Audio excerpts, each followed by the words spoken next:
fight.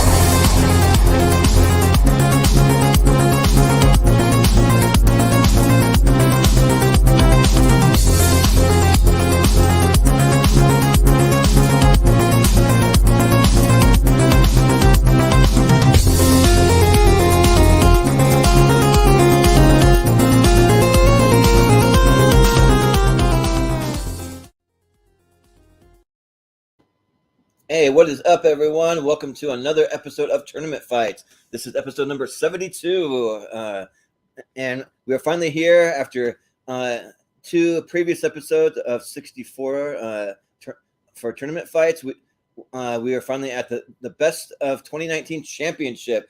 We decided to do it as a three-part series just because we realized that before the pandemic, they released like almost twice as many movies as they are currently right now. So. And we're slowly getting back to like that amount again, but so yeah, there's no way we could just do 64. We'd be leaving a lot on the table. So we did a three-part series, all within 1 week. We did one on Sunday, one on Mondays, and then this is the championship episode. So if you haven't seen those, you can go back and you can check out those episodes. They're up on the channel. But yeah, I am your host, Jordan, the movie hero Anderson. We got a fun panel here. We got some people who have been with us for this whole thing. We got some people who are first timers on the championship, so they get to give their thoughts on these movies that we all chose over time. So, but I'll go ahead and I'll introduce my crew for tonight. First up, let's go with Malcom Lay. How's it going, Malcolm?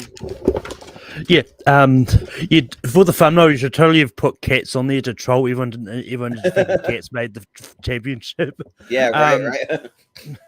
But yeah, it's good to be here. It's one of those ones like every year for a long time you're going to have to be doing at least small parts because there's a lot of movies out each year. So. Yeah. Well, it'll be the same thing that we did for Chris Scott's Top 64. We threw an Ed. And like he didn't even notice. He just kind of rolled with it. We're like, okay.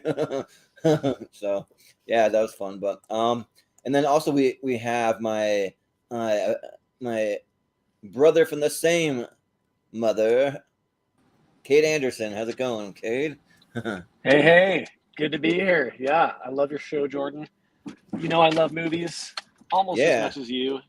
And yeah, I've seen a lot of these movies. I haven't been on the voting episodes this week, but yeah, I'm excited to see all the movies you guys chose. I took a look at the list. Nice.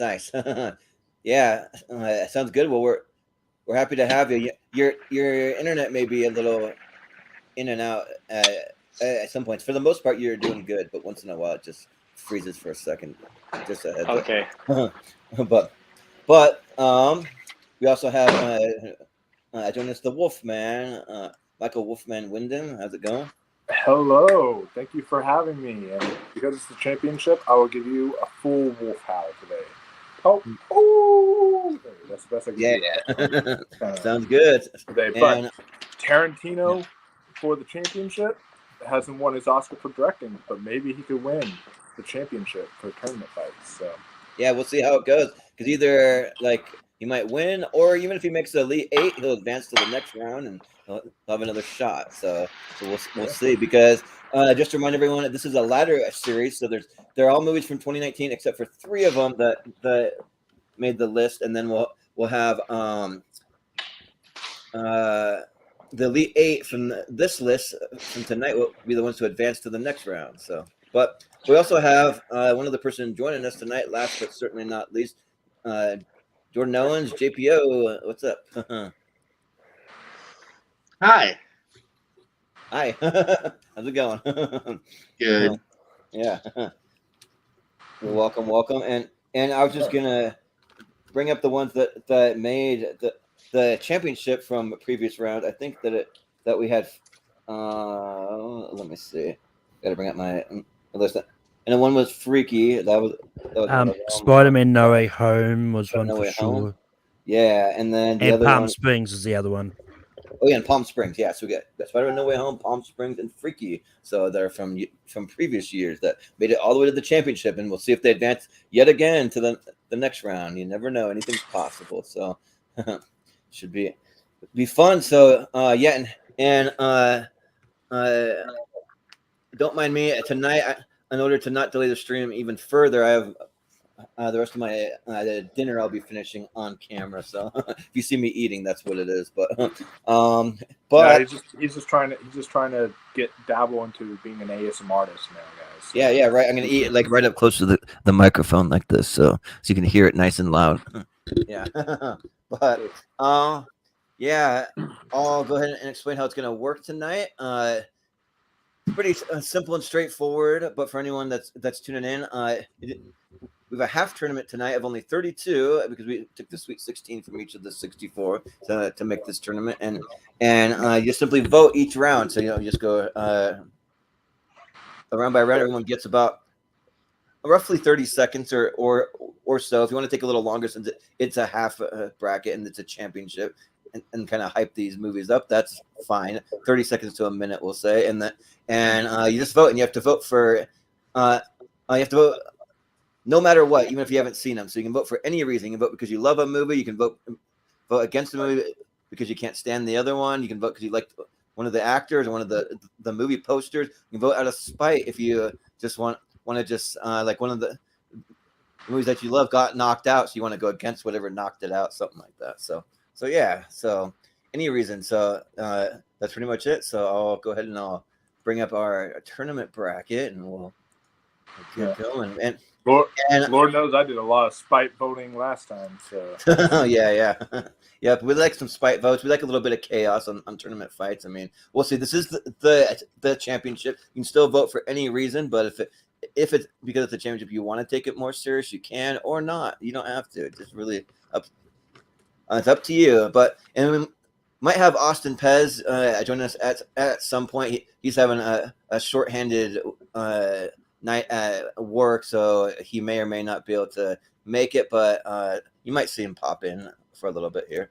But yeah, and then I have the first one kind of hidden here. We'll start at the bottom of the ladder as far as turn order goes. So Jordan Owens, you will be first. So I'll go ahead and I'll reveal the first matchup here. We have Hobbs and Shaw versus Us. So Jordan Peele movie. So JPO, what do you think here? Well, I'll say it for Pez since he's not here. Hobbs and Shaw is a bit too long. It does wear out its welcome. I mean, there's a lot of fun segments in between. There's a reason why they kind of did the spinoff here between Rock and Statham, and Idris Elba is always a welcome villain or anything really. Idris Elba is just welcomed anytime. Even come on and just hang out in my living room. You're welcome. Yep. But I don't know. As much as I think it's not as good as Get Out, I still thought it was a very interesting flick with some interesting ideas, and while they're not fully concepted, I think I'm still going to lean towards that in this round. So I'm going to go for Us. Yeah, sounds good. Wolfman, what do you think? JPO, you're awesome, and that's why I had you on for that horror stream, because everyone was all like, "Oh, Hobbs and Shaw this, Hobbs and Shaw that," and I'm like, cannot believe it's in the championship. Oh my god. I can't. But to me, I can believe Us is in the championship because that film's great, and I even have gone on record to say it might be. It goes back and forth, but it might be better than Get Out for me. Like, I really do love Us a lot. So it is. I think it might be Jordan Peele's like best film. So for me, I definitely am gonna give. I know what you. I'm not gonna say what I said last time because y'all tricked me into doing that. Yeah. I'm going to say Us. There you go. Well, we don't have Jacob Barber on tonight. Who like does stuff like, oh, because you like this one, okay, I'm gonna vote against it, or like whatever, that kind of stuff. So, well, last time I said I'm going to give the vote to Us, and then like also it's like, oh, you're going to give the vote to Us? Oh, thank you, Wolf. And then they all like, oh yeah, give the vote to Us, yeah, on something else. I was like, damn. Yeah, but Cade, what do you think? Which one would you vote for here? You're muted. Oh yeah. Yeah, sorry, I was muted. Hopefully my internet's better too, but It's looking a little better. Okay, good. Yeah, I'm gonna go with Us. I liked Hobbs and Shaw, fun movie. But as far as just like quality of cinema, I think Us like was just a really cool story, awesome twist. Like, not trying to spoil anything, but I just feel like Jordan Peele is the like M. Night Shyamalan 2.0. Yeah. He knows how to do some good thrillers. So yeah, my vote is for Us. Yeah, sounds good. I will say I don't think I think just because he's only done 3 films, I think people are overhyping him when they say, "Oh, he's the master of horror now," or he's like, something like that. It's like people like I love Robert Eggers and I love Ari Aster, but it's like people are saying, "Oh, they're the masters of horror now." I'm like, they've done 2 films, guys. Like, give it some time, yeah, but I'm like, give him some time, and then you can say that. It's like. But he is kind of starting out kind of similar to M. Night though, because like with the way he's starting out, so we'll see. but Malcolm, what do you think? Yeah, let's just so he doesn't end up like M. Night's currently. Yeah, right. But yeah, I mean, on the last stream, like Hobbs and Shaw just going up against movies that I liked less than Hobbs and Shaw. In this case, I like Us more than Hobbs and Shaw, so Us gets my vote here. Yeah. Well, for me, I think I would have gone with Hobbs and Shaw just because, like, those trailers just blew me away, and it's just one of those kind of just like go to the movies, have fun. You're not really looking for like great stories or like great writing. You're just looking for some fun action, some like some pretty good like I don't know, just like explosions and like car chases and all that stuff, and like that's what I got. And I think that The Rock and Jason Statham have great chemistry. I did like Us, but I think that for Jordan Peele, I go to more for Get Out, but Us is still good. They're gonna do kind of like a haunted tram thing at Universal Studios when we go this year, and they're gonna have Us and Nope for part of that, so that'll be cool. But I'm gonna vote for Hobbs and Shaw here. But despite that, 4-1, Us moves on. When you said sometimes you just want to go to the movies and watch like explosions and see car chases and all that, I was like, wait, so you want to see a Michael Bay movie? Yeah, not quite a Michael Bay movie, but like I can't remember who directed Hobbs and Shaw, but whoever did that. So, but next up we have Ford v Ferrari against Scary Stories to Tell in the Dark. So, and Wolfman, you'll be first. So, you know me as the big horror guy, and I love the practical effects of Scary Stories. I thought the practical effects were really great, and you talked about like that big, bat lady thing, the Jake. She was terrifying. I hated that motherfucker, but I will say that Ford v Ferrari, if you're looking for actual quality stories, Ford v Ferrari is like one of the best kind of dad movies out there. I'm calling it kind of a dad movie because it's like one of those things you take your dad to go see and he's like, this is the greatest film I've ever seen in my life. It's like that and Top Gun Maverick are like the essential dad movies. So like that's why I gotta definitely say Ford v Ferrari, and it's just better all around. And it's hard to go wrong with James Mangold. I mean, he directed my favorite movie of all time with Logan. So yeah, he's a great director. But Cade, I don't know if you can even remember when we were kids, like we used to read like some things from that Scary Stories to Tell in the Dark, and they just had the most goofy, like cheesy stories in that thing. That little book of stories. Do you remember that? Yeah, I do remember that. Oh, I should have brought that book on the stream because I still have that book. So, I don't know where it's at. Yeah, I remember a story there that said like the man looked at me and I looked at the man, and it repeated that like 5 times. Yeah. I looked at the man. I looked at the man. Yeah. And you're like, really? But it's made kind of for kids or I don't know, like teenagers, something like that. But which one would you go for here, Cade? I saw Scary Stories and I liked it just fine. Like I saw it with some friends in this little tiny cabin in Idaho. It was like kind of by like the Tetons. It was actually kind of a fun night. But I mean, I love Ford v Ferrari better. So I'm going to go with that one. I just think, the story's awesome and love the action. Yeah.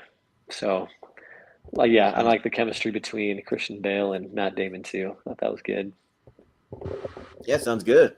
Malcolm, what are you going Yeah, for? I never got around to seeing Scary Stories Tale in the Dark Okay. since when it first came up long time ago in the but Yeah. so I'm gonna go Ford v Ferrari. Yeah, well, for me, for whatever reason, Ford v Ferrari, like it's definitely good, but it just didn't hit me the way that it hit a lot of other people. Like I don't know. I found part of it kind of it dragged a little bit for me, and like I don't know. There were some action parts though that were great and that didn't drag, but there was other parts that sort of did for me. So and also like it kind of helps that like I'm not a big car guy. Like I'm just not. So I mean, but but Scary Stories to Tell in the Dark. What really surprised me, like it's just a PG-13 horror movie, but it's really solid and like especially like I mentioned on the last episode that was on that part like in the hospital where the like with like the blob kind of creatures kind of like lurking around like just walking slowly that part like actually kind of like freaked me out a little bit. So and it's hard for me to really Kevin Smith's son-in-law who's about to get eaten. Was that really who it was? Yeah, now it is. Oh, nice. Cool. Well, but I'm gonna vote for Scary Stories. So, but JPO. First off, I do want to say because you said you're not a car guy. I'm not a car guy myself either. But I have seen other movies and shows before. Like The Queen's Gambit was exceptional. If you've not seen that on Netflix. Oh yeah. I am not a chess person at all. I've tried playing chess and I'm like it bores me to tears. But then I watched that show and I was like, oh my God, I was like on edge when they were playing chess. I was like, ah! And I was like, yeah, like, on the edge of my seat. I'm like, why am I on the edge of my seat right now for chess? I was like, right. So it's like, so sometimes it can get amazing stuff like that to where it actually. Yeah, like even if you're really not like don't think you'd be into it, but like it might hook you sometimes. Yeah. But no, 1,000%. That was probably going to be my opening line too. Was I don't give a shit about cars. You know, if it gets me from point A to point B and is roomy enough for me, I'm cool. But this is not about cars to a large degree. It's about the human relationships, the thrive for winning, and then like so much more. Same thing with any sports movie here, and same thing as he said with Queen's Gambit, or like I even tell people go check out Fighting with My Family. I don't like wrestling. Oh, yeah. It doesn't matter. But do you like a movie about you know what I mean, like finding yourself and overcoming struggles, like any other sports movie? Then watch it because a good movie is a good movie usually if it's about the core characters more so than just what's around it. It's really just kind of setting up the plot. So Scary Stories, I'll show a little bit of love for it because I think it is a decent flick. It's a really good like PG-13 kind of teen horror flick, which I'm glad that they're out there. You know what I mean? This is something that I would have, I think, really dug if I was the right age, and I still kind of dug it for what it is. Like Jordan said, there's a couple of really good scenes in it. But Ford v Ferrari really did hit me. It was one of my favorites of the year. It was towards the late of the year, I believe, and I thought it was a great movie here. Two of the best actors going, in my opinion. Bale, impeccable, and I'm always a Matt Damon fan, so I'm gonna go Ford v Ferrari. Well, there's a reason why it was nominated for Best Picture. So I mean, it was that good. So yeah. And I gotta add on to JPO's point that like it's very rare today to get like really good or even good like PG-13 horror movies. So because a lot of times when a movie is like PG-13, like oh shoot, you know what that means. But then it's like sometimes it feels like they're doing PG-13 just to get the rating and get a bigger crowd, and it feels choppy or edited. This is PG-13 just because it's more creepy and settings, and it fits it. Like this doesn't necessarily need to be R-rated, Oh yeah, right. And I do think that maybe it could have worked even better as a series. It still worked as a movie, but I mean, as a series too, it also could have worked that way. I'm going to give me Are You Afraid of the Dark vibes. It's kind of how it gave me, which is a series. Yeah. Yep, exactly. But it'll be Ford v Ferrari moving on here. So and I want to say something about Ford v Ferrari real quick. Is that we can take our time? Just want to mention something on here. So when I first saw Ford v Ferrari, I saw it at the theater. It was a 10:20 show, I believe. And my Regal does like 20 minutes of trailers or whatever. Yeah. So the movie technically did not start till like 10:40 p.m. And that movie is like 2 hours and like 40 minutes or like 2.5 hours. And so when we got out, it was like 1 in the morning, almost 1 in the morning, and we were like, you know what? We probably should not go this late to movie, to long movie. Yeah. But it like woke me up because I was literally not tired whatsoever until I got out of the theater. Yeah. Well, that's why like I'm like kind of glad that they do like premieres a little earlier now. You can see them at like 6 and 7 on a Thursday or something like that. So I appreciate that. Part of me does miss the midnight show though. That was always kind of the midnight ones are fun though. Yeah, for sure. But moving on, we got Toy Story 4 going up against Dolomite Is My Name. So Cade, you're up first. So which one you want to go for?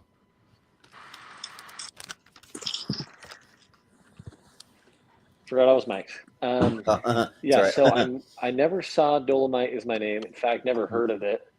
It's a good return for Eddie Murphy after taking a break from movies for a while. It's a Netflix movie. Oh, it's Eddie Murphy. Oh, I bet he was really good then. Yeah. I wish I could weigh in on it. I did see Toy Story 4, and I was like, I don't know, maybe you guys feel the same way. I kind of thought Toy Story 3 was a great finale. I didn't feel like they needed to do Toy Story 4. So I kind of went in with low-ish expectations, but I ended up loving it. I still thought it was funny, good story, still unique, and I don't know, somewhat classic.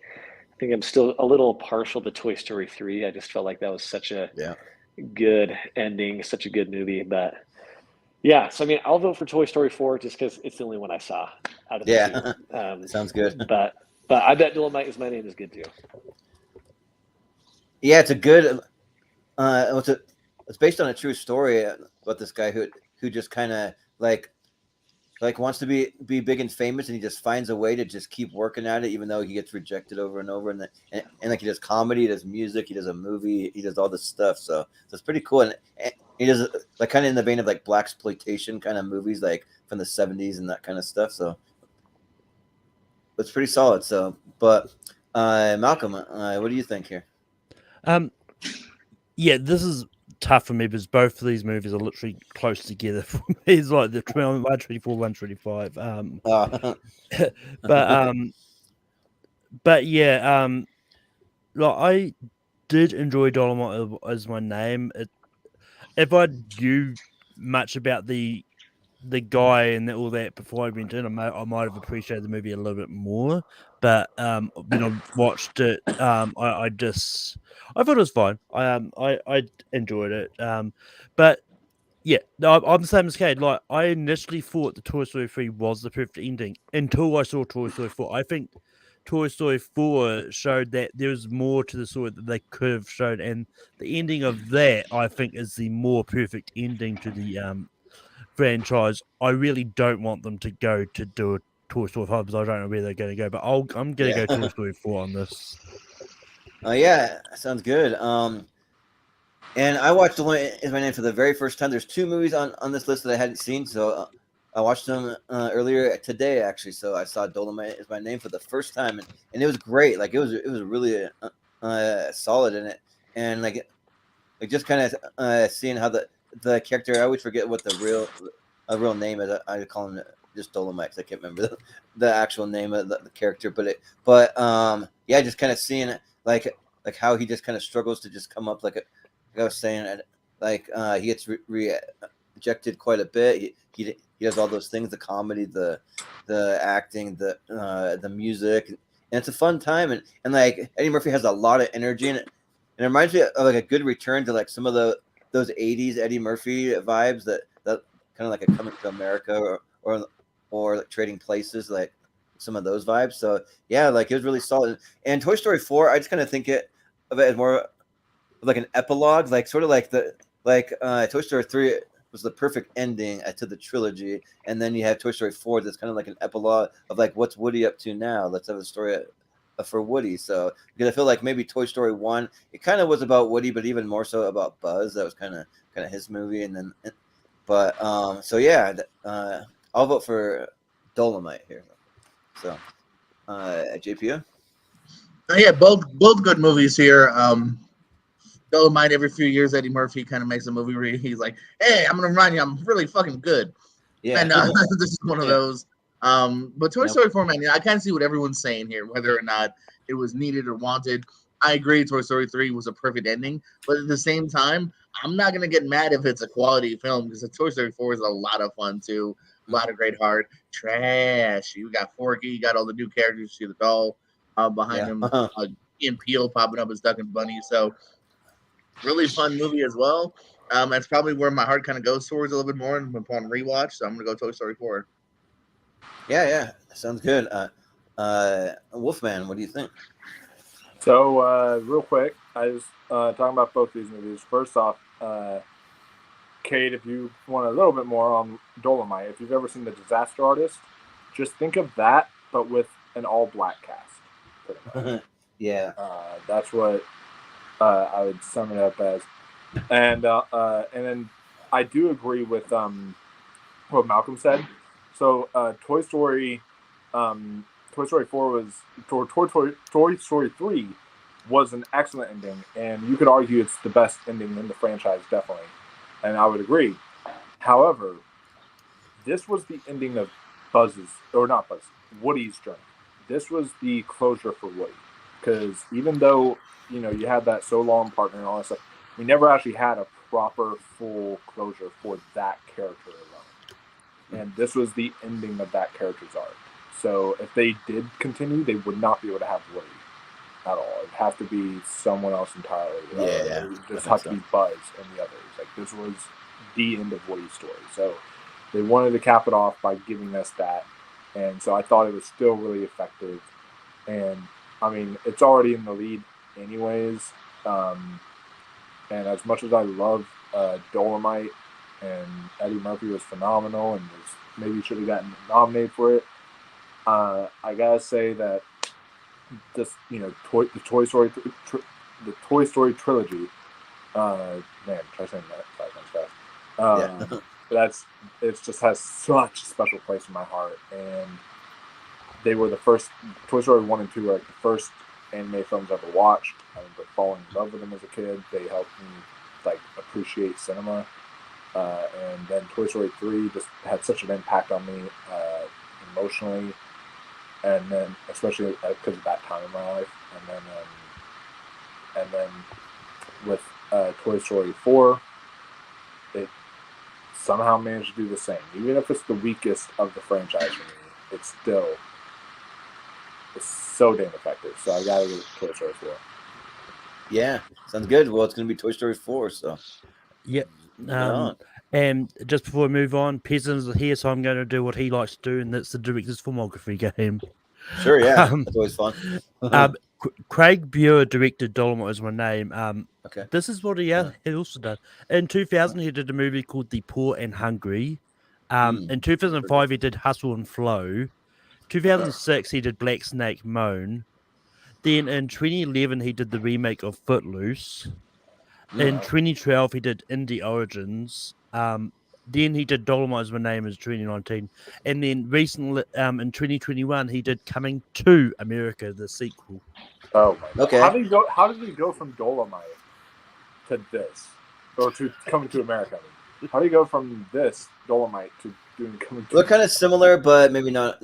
Like Coming to America, I heard wasn't as good at. I haven't seen it, but I heard it wasn't that good. Yeah, but like a lot of kind of similar, like sort of like, I don't know, like African American casts, for a lot of his movies. So yeah. What is the next match? Yeah, the next one we got Uncut Gems going up against Little Women. It'll be interesting. And it'll be Malcolm first.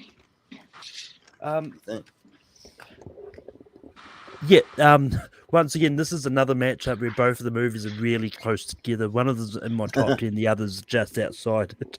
But yeah, I really like Uncut Gems. I think it's one of those ones that I think is so good. It's definitely one of those ones that is so anxiety driven as well. Just you really do feel it.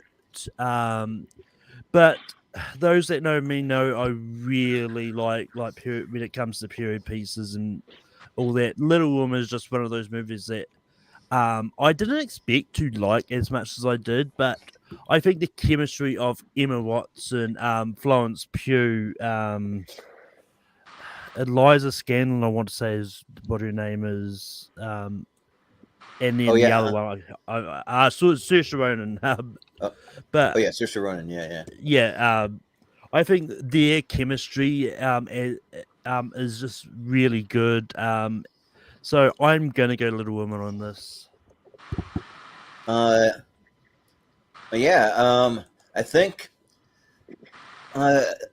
So I've actually seen every movie on the list, so I don't really need to like say it again that I've seen both these. But Little Woman really surprised me. Like it's typically not my style of a movie. Like I'm not big on period pieces or anything like that. But because I worked at a theater during this year of 2019, I was able to see it, and yeah, like it really it blew me away. I remember when I was working there, I walked in during like a big scene for Saoirse Ronan near the end, and ended up like while I was working, I was supposed to just go in and check something. And I ended up sitting there for like 15 minutes, and like some of the ushers like to kind of pal around. So like, Jordan, come on, we gotta go. I'm like, all right, I'll come back and see it later. But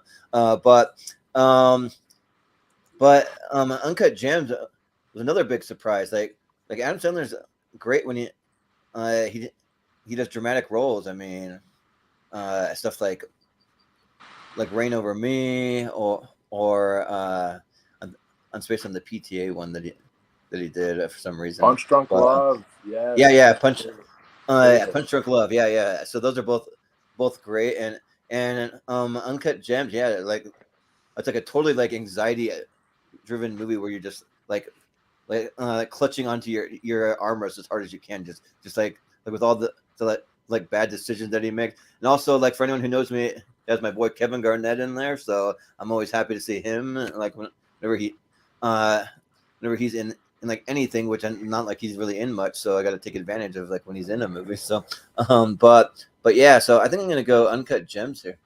Yeah, but Jordan, what do you think? Yeah, Little Women is not a movie I would normally jump to. Period pieces don't always stand out to me, but got all those nominations, got a great caster. I talked about Florence Pugh a little earlier, Sorsay. So I was like, all right, even Bob Odenkirk's in this. So I was like, all right, I gotta check it out. And it's really good, man. It's a great telling, man. It actually really is it's a good story. I think anyone, even if you're against necessarily period pieces, it's a good story. There's a reason it's been remade so many times. But again, just something that's more up my alley is Uncut Gems, man. I ended up watching their other movie, the Safdie Brothers, A Good Time with Robert Pattinson after this, actually. And it's another heart beating, movie, and not kind of necessarily knowing where it's gonna go. And again, major props to Sandler, man. I'm a big '90s Sandler comedy guy, and he's right in the vein of like Jim Carrey, never getting that Oscar love, even with things like Reign Over Me and as you mentioned, the Punch Drunk Love. And this is another reason, like not getting the nomination was nuts. Check out his independent film spirit award acceptance speech. It's hilarious. It's right on the nose of him being kind of snubbed. It's great. I've seen it a few times. I'll pop it up sometimes just to laugh. But yeah, Uncut Gems was a real big thrill ride. Great performance by him. So yeah, I gotta go Uncut Gems. Yeah, sounds good. Wolfman, what do you think? So that was a perfect segue, Jordan, because now I can do a shameless plug. I started my first year in 2019. I am actually a voting member of the Independent Spirit Awards. And so I was one of the people who, of course, he was the best of the nominees there. So I was one of the ones that voted Adam Sandler. And when I did, and he went up there on stage and gave that acceptance speech, I was like, part of the bias was in me that like, oh, I got to vote for you, that's so cool. But also, another part of it was the fact that I was just that it was just so funny, so heartwarming. It was literally one of the best acceptance speeches I've ever heard in a movie, like for any movie ever. It was so good. Yeah, it was such a good acceptance speech. As far as the movie goes, it's excellent. You are clenching your ass for the entire runtime almost, and then the last 20 minutes you almost feel like you're going to vomit because it's so anxiety inducing. And then and I've said before, even though I own the Blu-ray, it's like I don't really watch the Blu-ray that much because it's like I'm like I don't want to have that experience again. While Little Women, it's got not just one, but like two of my wives in this movie. It's got Emma Watson and Florence Pugh. They're both excellent. And everyone's excellent in this movie. Timothy Chalamet, and Saul Goodman himself, Bob Odenkirk. Everyone does an excellent job in this, and it's definitely a lot more rewatchable than Uncut Gems. I will say that for sure. Like, I could actually rewatch it ever so often. Uncut Gems, I'm like, I don't know if I want to go through that, So it's like there's that factor going in for it. But if I am voting on what is pure more quality, the film that was Little Women was like maybe in my top 15, top 20 that year, but Uncut Gems was in my top 10 of that year, 2019. So I gotta give it to it. Uncut Gems. Yeah. Uncut Gems. Yep. Well, Cade, what do you think? Well, I never saw Uncut Gems, but I want to see it. You should if you want a good kind of like edge of your seat type of movie. Like, it's good for that. Yeah. Honestly, I'm a big fan of those movies that just grab your attention a lot. So I love to see it. But I've heard a lot about it, that it's Adam Sandler's best performance in a dramatic role, at least. And I mean, I grew up on his stuff too. So I mean, like, I love his comedies, and so it's cool to see him, kind of on the map, so to speak, for the A-list dramatic actors out there. So I mean, it makes me want to vote for it. I have seen Little Women. If I'm being honest, I didn't really love it. Like, I didn't really.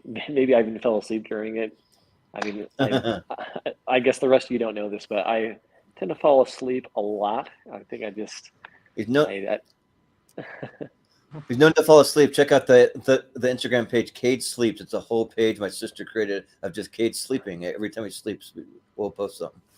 So yeah. And if I'm being honest, Little Women might have been one of those movies. I don't know. I don't remember much of it, so it really could have been.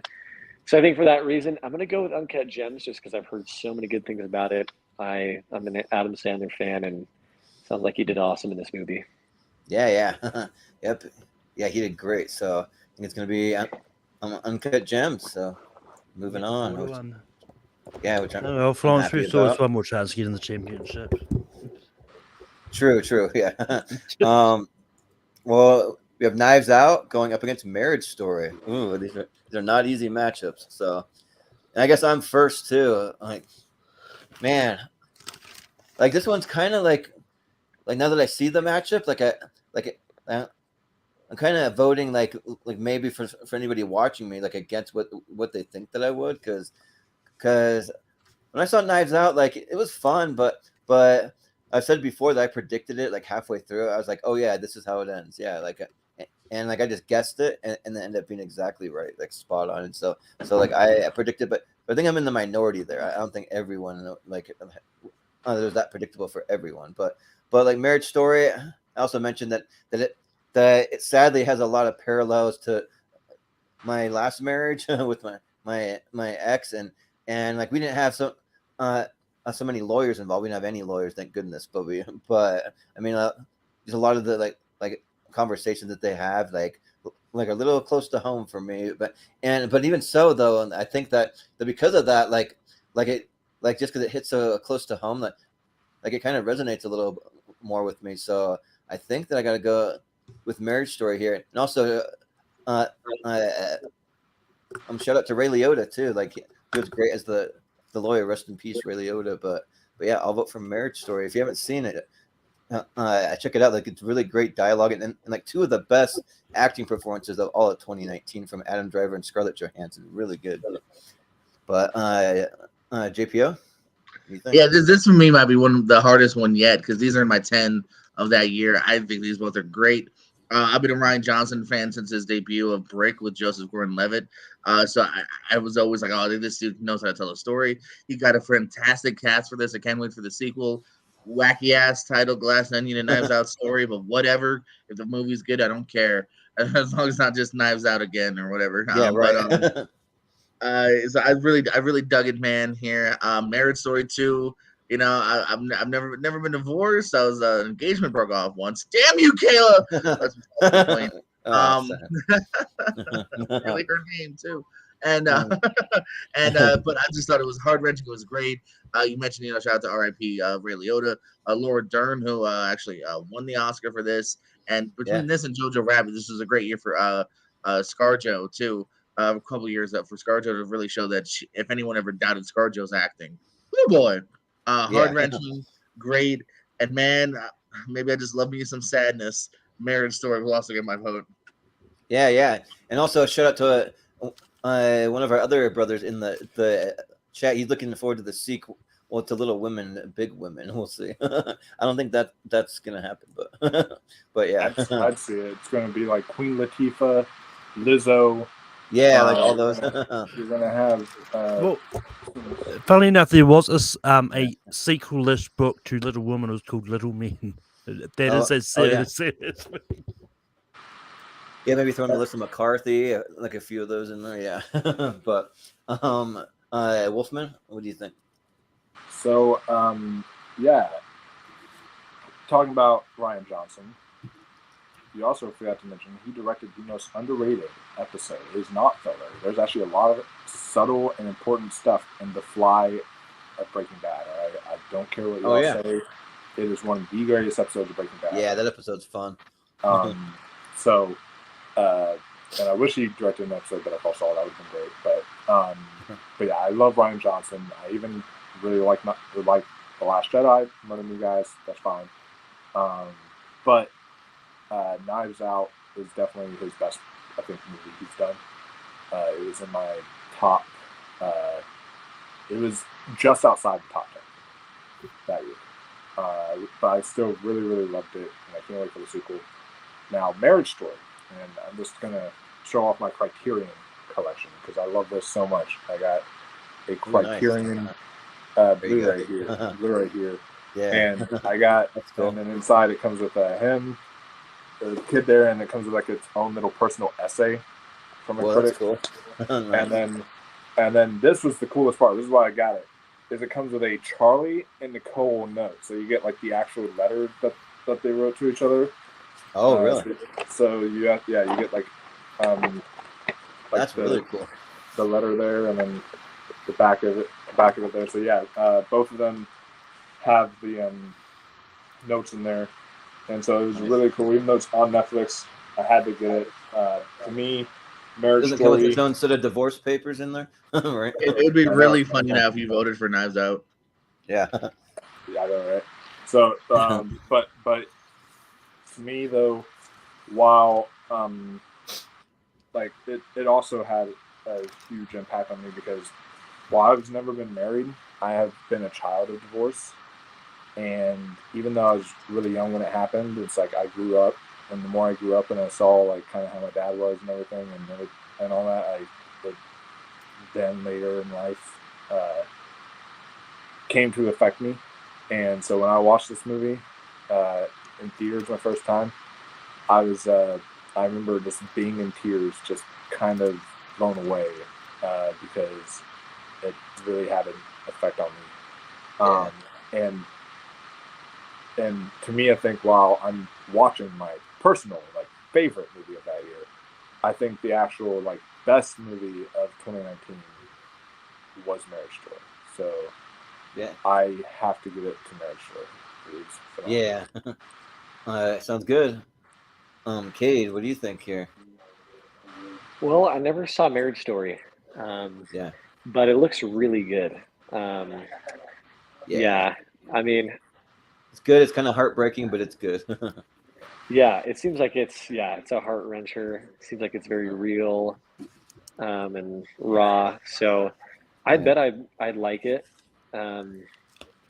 But yeah, I did see Knives Out. Loved it. I thought it was a great movie. I'm just a big fan of the mystery movies, and this one was awesome.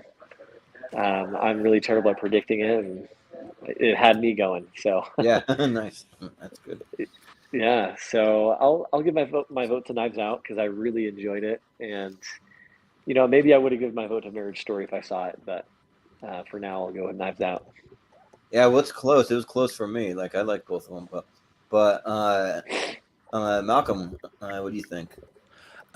Yeah, I thought I was going to be the only one that was going to vote for Knives Out. Yeah, Because I mean, as much as I love Marriage Story, like Knives Out fell into my top 10 of the end. It's just one that I will go back to a lot and watch. It's one that now this is one of those ones that I thought I predicted the twist, and then that it's like, oh no, you didn't. It's something else. So like totally I different. thought I saw where it was going. Then then they swerved, and it turned out to be something else. So I'm going to go Knives Out, but Marriage Story is moving on 3-2. Yeah. Marriage Story sounds good. Let's see what we got next. We have Guns Akimbo, that Daniel Radcliffe bonkers action movie, going up against Palm Springs, which technically these are kind of like both movies from last year, because Palm Springs comes from 2020, but then Guns Akimbo was one I accidentally left off the list, but technically it did get a festival release for 2019, so we're going to count it technically just because we omitted it last time. So, but and we're back in a JPO. So, what do you think here? Yeah, this would be a fun back-to-back viewing here. As R-rated night out at the theater in your house. Yeah, Guns Akimbo, fun movie here, man. I'll give Daniel Radcliffe credit. Him and like people like Robert Pattinson, like I think have chosen some really smart, different, eclectic roles.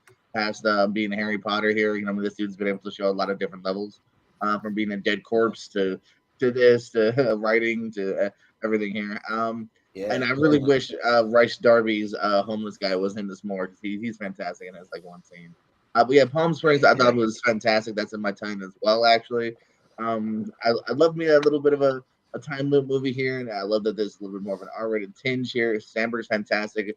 I've always been saying like it sucks that like it seemed like Popstar and Howard didn't make enough money, so he's never really been able to make a shit ton of movies like as much as I thought he would. But when he makes stuff like this, he's great.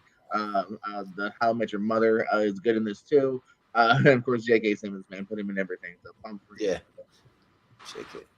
Yeah, sounds good. Wolfman, what do you think? So, talking about Daniel Radcliffe, I'm very excited to see him as Weird Al coming up. So, that trailer looks awesome. Kind of a parody trailer, which is kind of fun. I just love that. It's like I was expecting like a Bohemian Rhapsody kind of like biopic, and it seems like the movie itself is a satire about his life. So it's it's like, when did he hook up with Madonna? Oh wait, that never happened. Yeah, and so it's like really feels the tone is like perfect for it. So yeah, I'm really excited about that. And when I watched Guns Akimbo, it was like that kind of movie that it's just like so fitting. It's that kind of movie that like I invited my friend over and we were like drinking beers while we were just chilling and like laughing at the violence and just and getting horny over Samara leaving. And then Palm Springs, I watched that on my own on Hulu. And I was expecting, I knew the whole Groundhog Day premise thing and whatever. I was like, oh, that's been overutilized. Happy Death Day, Edge of Tomorrow, yada, yada. And I was just, expecting like, okay, are we really going to do this again? Is this just a wasted shtick? I watched it, and this is one of the most clever uses of it. I thought that this was really well done, and I thought, too, there's just so many themes it addresses. I was not I expected this to be a fun comedy. I was like, oh, Andy Samberg, yeah, of course.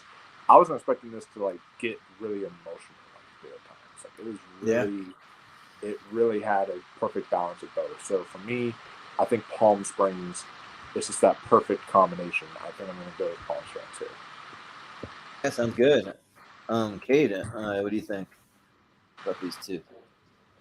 So I think between these two, actually, it's funny.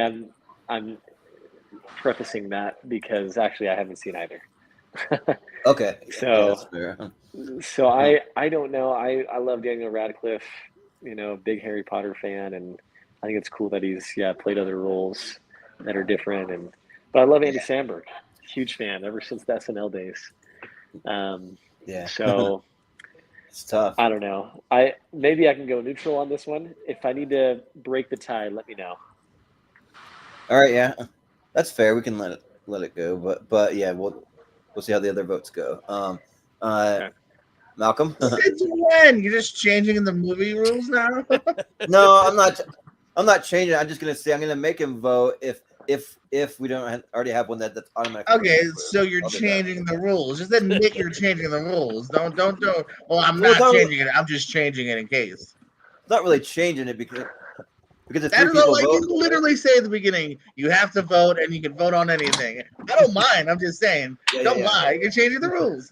Well, I mean, like if Malcolm votes for Palm Springs and it's through, it won't matter. So that's the whole thing. But you're lying. I mean, I can follow the what's rules your too. Cade? Yeah, go ahead, vote.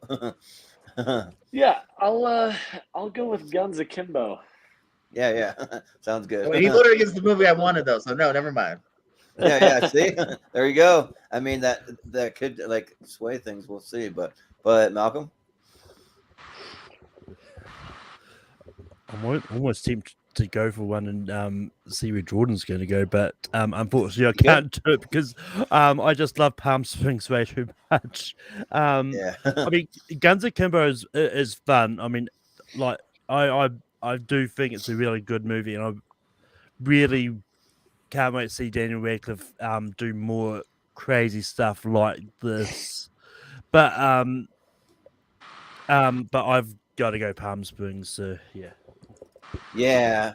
Well, I mean, if you would have gone with Guns Akimbo, because I'm actually gonna vote for that one because I love Guns Akimbo. Like I thought that it was great. Like I'm a huge Daniel Radcliffe fan, and like just all the different acting choices. Like we said, like he's in the Dead Corpse. He's done the like Lost in the Jungle movie. He did a comedy, a sitcom where they're doing like different eras, like a medieval times and like an old west time and like things like that. So it's pretty unique stuff, and like I've loved like pretty much everything that he's done post Harry Potter. He even did Horns. He did a horror movie. So yeah. And Palm Springs was fun, and like probably the best time loop movie since Groundhog Day. Although I think Happy Death Day will give it a run for its money as far as time loop movies go. But I'm a big fan of that one too. But yeah, I think I gotta go with Guns Akimbo because it just gets crazy and it's got all the stuff that I love in movies. It's got crazy action. It's got some great comedy in there. It's got even a little bit of heart like in some points. So yeah, I will go Guns Akimbo. But even with that, it'll be Palm Springs. Moving on. Right. But let's see. Next we got Booksmart from Olivia Wilde going up against The Best of Enemies, Sam Rockwell. So Wolfman, you'll be up first. All right. So Best of Enemies is unfortunately one I was not able to get to before the championship was done. But I do still really want to see it. I might even watch it tonight after this championship is done. But for me, the one that was in my top 10 of that year was Booksmart. I was so emotionally affected by this movie. I watched this movie with my best friend, and we both laughed our asses off. It was so fun. But then we also, even at some points, we got really emotional together because, like, we both went to high school together. We both went into college together. We've been kind of best buds for a while, and so seeing this movie with him was really just something that was emotionally impactful as well as just really comedic. And so and it's just like we were like this. We were like, oh, we have to go to all the parties. We have to do this and that, and, that kind of thing. So it was very much, it had a very personal connection for me. So Booksmart to me is definitely my choice here. It's just so good. Yeah, sounds good. Cade, what do you think here of these two? Well, I haven't seen either. Ooh, okay. Yeah, so if I had to go with one, yeah, I don't know. Yeah, maybe come to me last. I'm gonna just look up the synopsis of each one real quick. Is that okay? Yeah, so like basically just like real quick, you can still look it up, but like the best of enemies, I think is like it's set in like the '60s, and it's like having to do with like racism in a school, and how like Sam Rockwell's kind of the more racist guy against Taraji P Henson, and she's the black teacher, so it's kind of like it's got some of that, and then Booksmart is just the kind of like a like super All right, bad. here you go. The best of Like enemies superheroes, right? centers on the unlikely relationship between Ann Adwater, an outspoken civil rights activist, and C.P. Ellis, a local Ku Klux Klan leader who reluctantly co-chaired a community summit battling over the disintegration of schools in Durham, North Carolina during the racially charged summer of '71. The incredible events that unfolded would change Durham and the lives of Atwater and Ellis forever. Here's Booksmart. Two academic teenage superstars realize on the eve of their high school graduation they should have worked less and played more. Determined to never fall short of their peers, the girls set out on a mission to cram 4 years of fun into just one night. Okay. Yep. Oh yeah. Hashtag JPO for the new movie phone voice. Yeah, right. This summer, Arnold Schwarzenegger and Danny DeVito are twins again.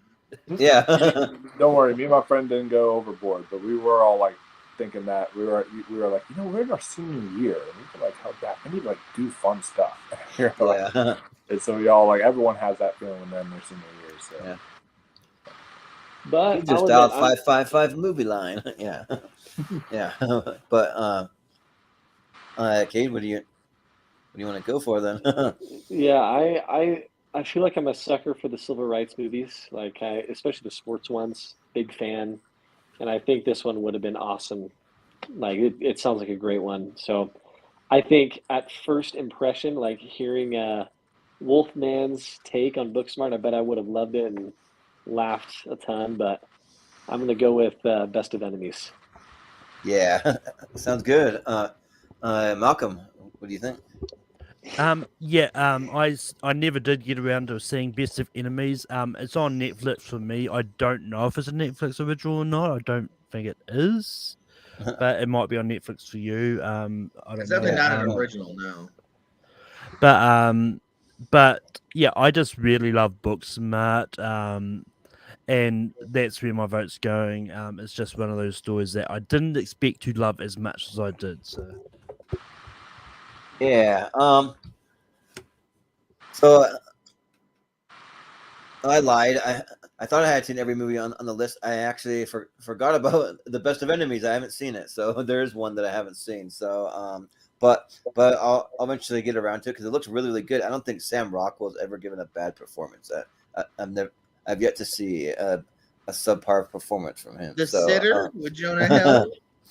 Maybe, but like even I don't even remember him in that. I don't know. Yeah, like, I don't he's the main bad guy. Either. Huh. Well, I'll have to go back and see that again. But I think, don't do that, Jordan. Don't do that. If I did, I kind of like the Sitter. It was fine. I think he'd still be the best part, regardless. Because he's Rockwell. Method Man. If you see him in Moon, you see him in 3 Billboards, you see him in The Green Mile, like he's just exceptional. No one is arguing the skills of Sam Rockwell. Yeah. But speaking of the Sitter and Jonah Hill for Booksmart, you got his sister Bernie Feldstein in it, and she's great in it. And I know she's done maybe like a couple other movies. I don't know if I've seen them, but like I want to check out more from her because she's great. And then also Caitlin Dever was a part of that TV show Last Man Standing. Like she played one of the sisters, and then she kind of like goes away to film this movie, and then she'll show up, she'll pop in once in a while to the show. But yeah, and I think that it's a great first movie for Olivia Wilde, and the stuff they do with the LGBT, and I think they handle that really well. And yeah, like it was really funny. I laughed pretty hard. It's a great One Crazy Night movie, so I think I'm gonna go Booksmart. I forgot to mention that too. Is as someone who myself is of the LGBTQ community, I was able to also kind of relate to it on that front. Like I was, because I've been in situations where I would either be, because I'm kind of I'm pan, so I love every kind of gender out there, and so I've been in situations where sometimes I'd be either flirting with a girl or flirting with a guy. It doesn't matter, and I would just be extremely nervous and say like the wrong thing, just right there in that moment. And so yeah, it was really so I was able to relate to that as well. Yeah, well, that's kind of similar to like Caitlin Deaver too. She like gets nervous and says the wrong things, that kind of thing. Yeah. So yeah, but Caitlin Deaver is great. Like she's been talking about her TV shows. Like if you've ever seen Unbelievable on Netflix, she was unbelievably good in that. And also, I'm not seeing it. And then also Dope Sick on Hulu. Has Michael Keaton. And it's all about the opioid crisis. Okay. And so she plays a drug addict in that because she gets addicted to the pills. And she's exceptional on that show. She just got Emmy nominated for it actually. So nice. So yeah, I definitely recommend those. Yeah, well, it'll be Booksmart and moving on. So I mean, don't forget JPO. I don't think he went on that one. Oh yeah, did you vote? Sorry, I think I totally. I haven't really chimed in on that one yet. I'm just gonna make the point of The Best of Enemies is the best movie that nobody has seen here. I also had not seen that movie, and I do champion Booksmart as well. Great first effort by Olivia Wilde, right? Yeah. I was getting my Olivia's mixed up. There'll be mud. But yeah, no, great first effort. I'm really looking forward to her new movie too, which looks completely different, which I love when directors do that. So, but yeah, Booksmart. Yeah. Well, the Best of Enemies, I think, made it despite nobody having seen it. So I think it was just a matter of. I mean, I think it had Best of Enemies. I think it had an easy path. Yeah. It just went up against movies people didn't care about. I think it also went up. If I remember correctly, I think it went up against one of the shitty opponents. I don't remember. Yeah. I mean, I think it's the first matchup it went up against might have been Cats. Oh yeah. Yeah. I think that was right. So yeah, that's right. Well, the next matchup we have is Spider-Man No Way Home is what that is. No, why did it have to go up against Spider-Man? Ready or Not. So, yep. So, comic book versus horror. So, Cade, you're up first. So, which one would you go for? Okay, well, for me, it's an obvious choice because I haven't seen Ready or Not. Yeah, that makes sense. But I feel like if I would have seen Ready or Not, I mean, I don't know. Maybe it's great, but I feel like I would have loved Spider-Man No Way Home more. Ready or Not is really great. It's exceptional. Okay, yeah, I'll have to watch it. But I think for me, it's just the nostalgia.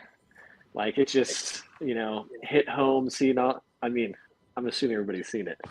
But yes, just seeing all three Spider-Mans at once, like, wow, like that was so cool. Sorry. No. I was watching it tonight. Oh man. Spoiler alert. No. Ruined it. But yeah. Just I felt like it was a little cheesy at times. I felt like the villains weren't as convincing as usual, But it was still good. Like I really loved it. I thought it was just a really epic, big, fun movie. Definitely entertained. Definitely felt the nostalgia. So, Spider-Man for me. Yeah, sounds good. Malcolm, what do you think? I realized I missed out on an obvious joke early in the week when this came up. It's a bit presumptuous of you to throw No Way Home, and it was only just come out. Of course, the more fun cut comes out this week. Oh yeah. True. Just came out. Yeah, which apparently, like from what I've heard, like one of the changes they've made is that end post credit scene was the trailer for Doctor Strange is an actual post credit scene. Okay. But that being said, I do like Ready or Not. I think it's fine. But yeah, I just like No Way Home infinitely more. So No Way Home gets my vote here. Yeah. Well, I watched Ready or Not earlier today for the very first time, and like it was fun. Like usually these type of horror movies really aren't my jam. Like just get a family together and we're just gonna all try and kill each other. Like it's like kind of like that, kind of a little different in some ways, but Samara Weaving, this is the second time we've seen her on the list, and she's great in it. She kills it. She's definitely the star of the movie for sure. And as far as those type of movies go, where just a family and they're all after each other, trying to kill each other, like it's one of the better ones for sure. But and there's some pretty cool, fun sequences. But I'm a Spider-Man guy, and No Way Home might be my number one or number two. I'm right up there with Spider-Man 2. Like, just depends. Like, it's a coin flip, and like I think that like they didn't do as much with certain villains in it. I feel like some of them they did like better than the original. Like, especially with Electro, and then also with the Green Goblin too. Like Willem Dafoe, I thought he gave a great performance, and I felt that like Doc Ock was kind of like on par with what he did. Like, his performance wasn't any worse. Like it was just as great as Spider-Man 2. So yeah, I had a lot of fun with it. So, and I'm excited to see where they go. Like, I really like how the movie ended, and like we're gonna get back to more of the comic book Spider-Man, where like nobody knows who he is, and he's struggling to pay rent, and he has to kind of like protect all of his family and friends from afar to keep him safe, but like not reveal his identity. So yeah, that'll be fun. So yeah, but JPO, what do you think? I was gonna maybe do some chaos and see if I get people to vote Ready or Not, but it's too late now because like Ready or Not is a lot of fun. I enjoy the premise here, and yeah, Weaving, as mentioned, she's popped up now a couple of times. She's somebody that's had a banger over the last few years.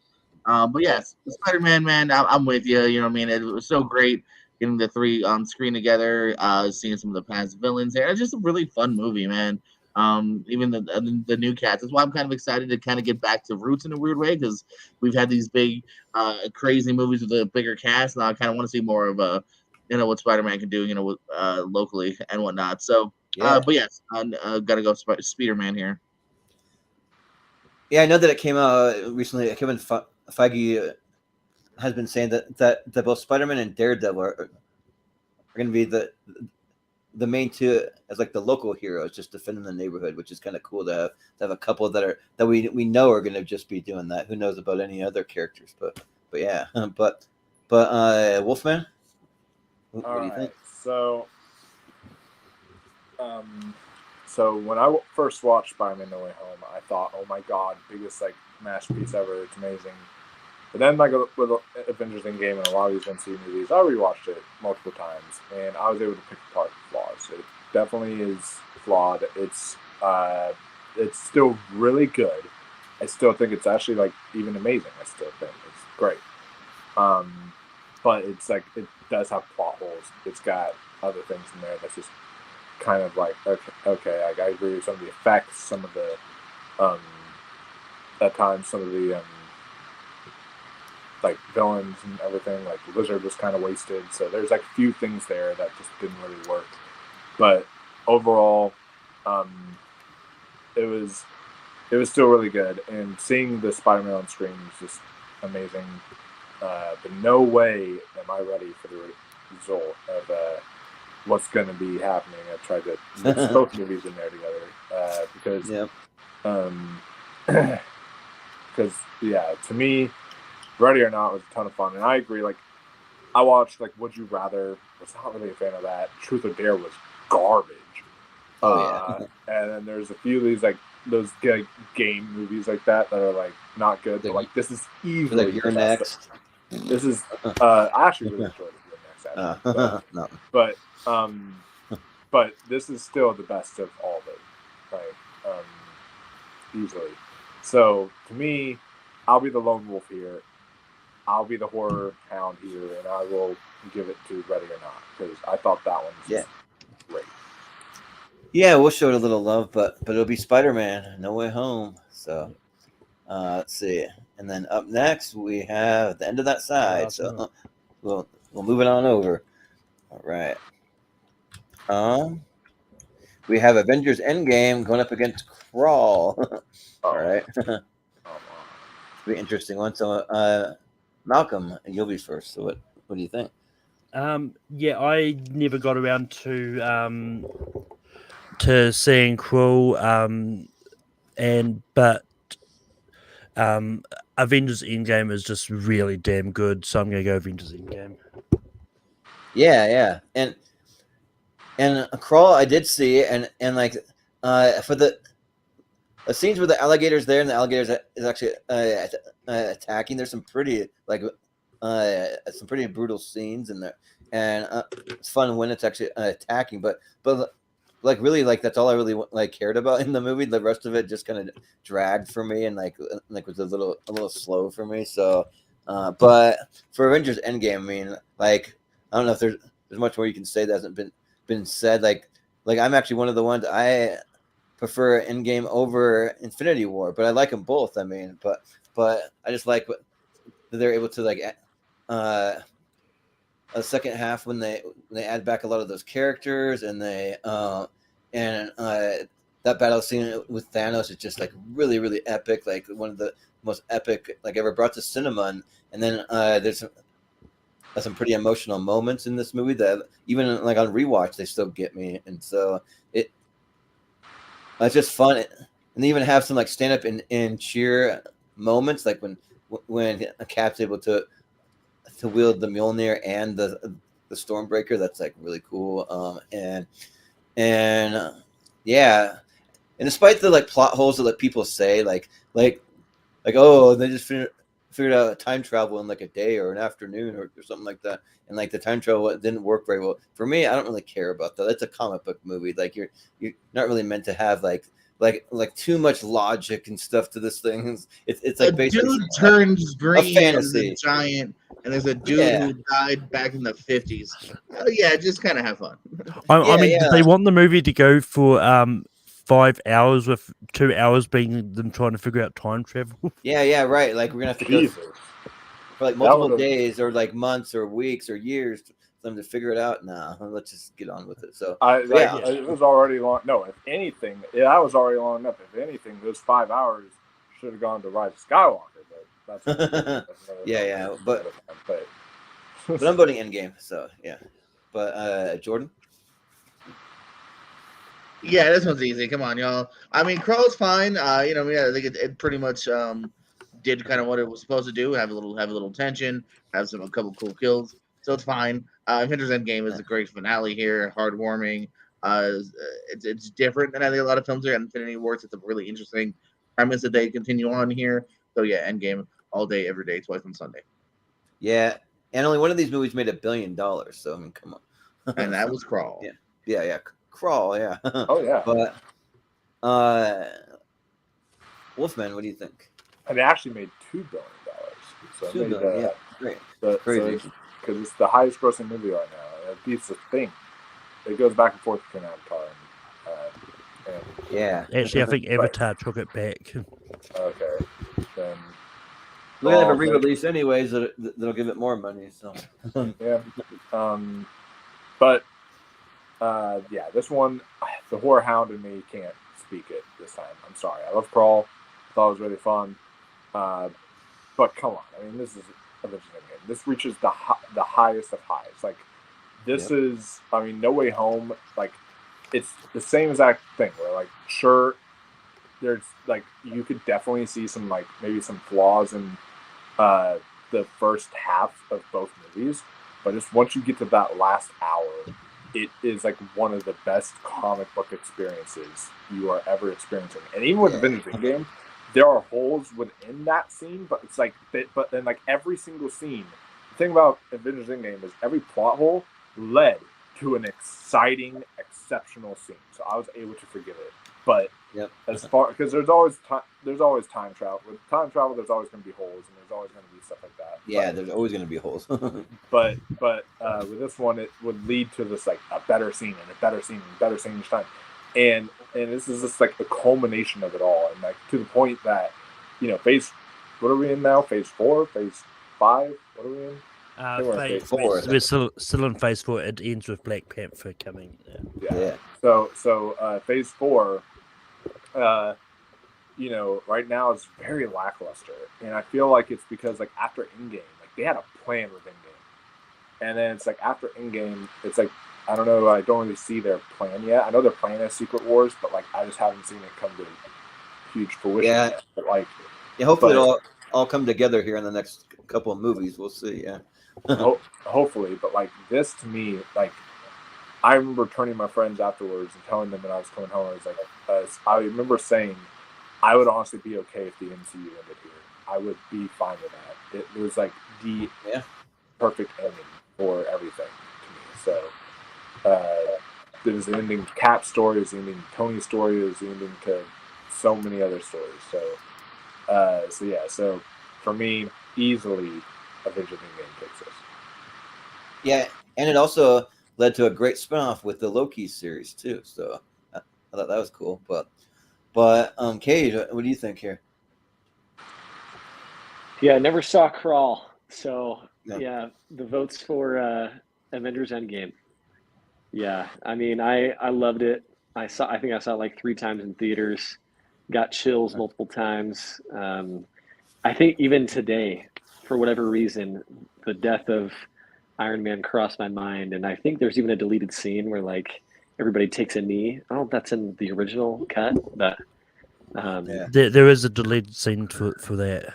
Yeah. Okay. Yeah, and like this really, I don't know, just like solemn music is playing, and I thought about that today, and it gave me chills just thinking about it. Like it's just such a good movie, and really good end. It's emotional. It's fun.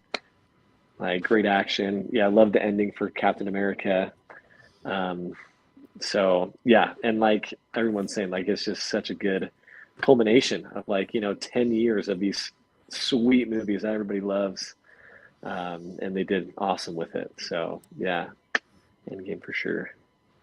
Yeah, absolutely. So it'll be Endgame, but if you want to see like a really good animal attack movie, Crawl is like an crazy alligator attack movie. So there's that. But nice.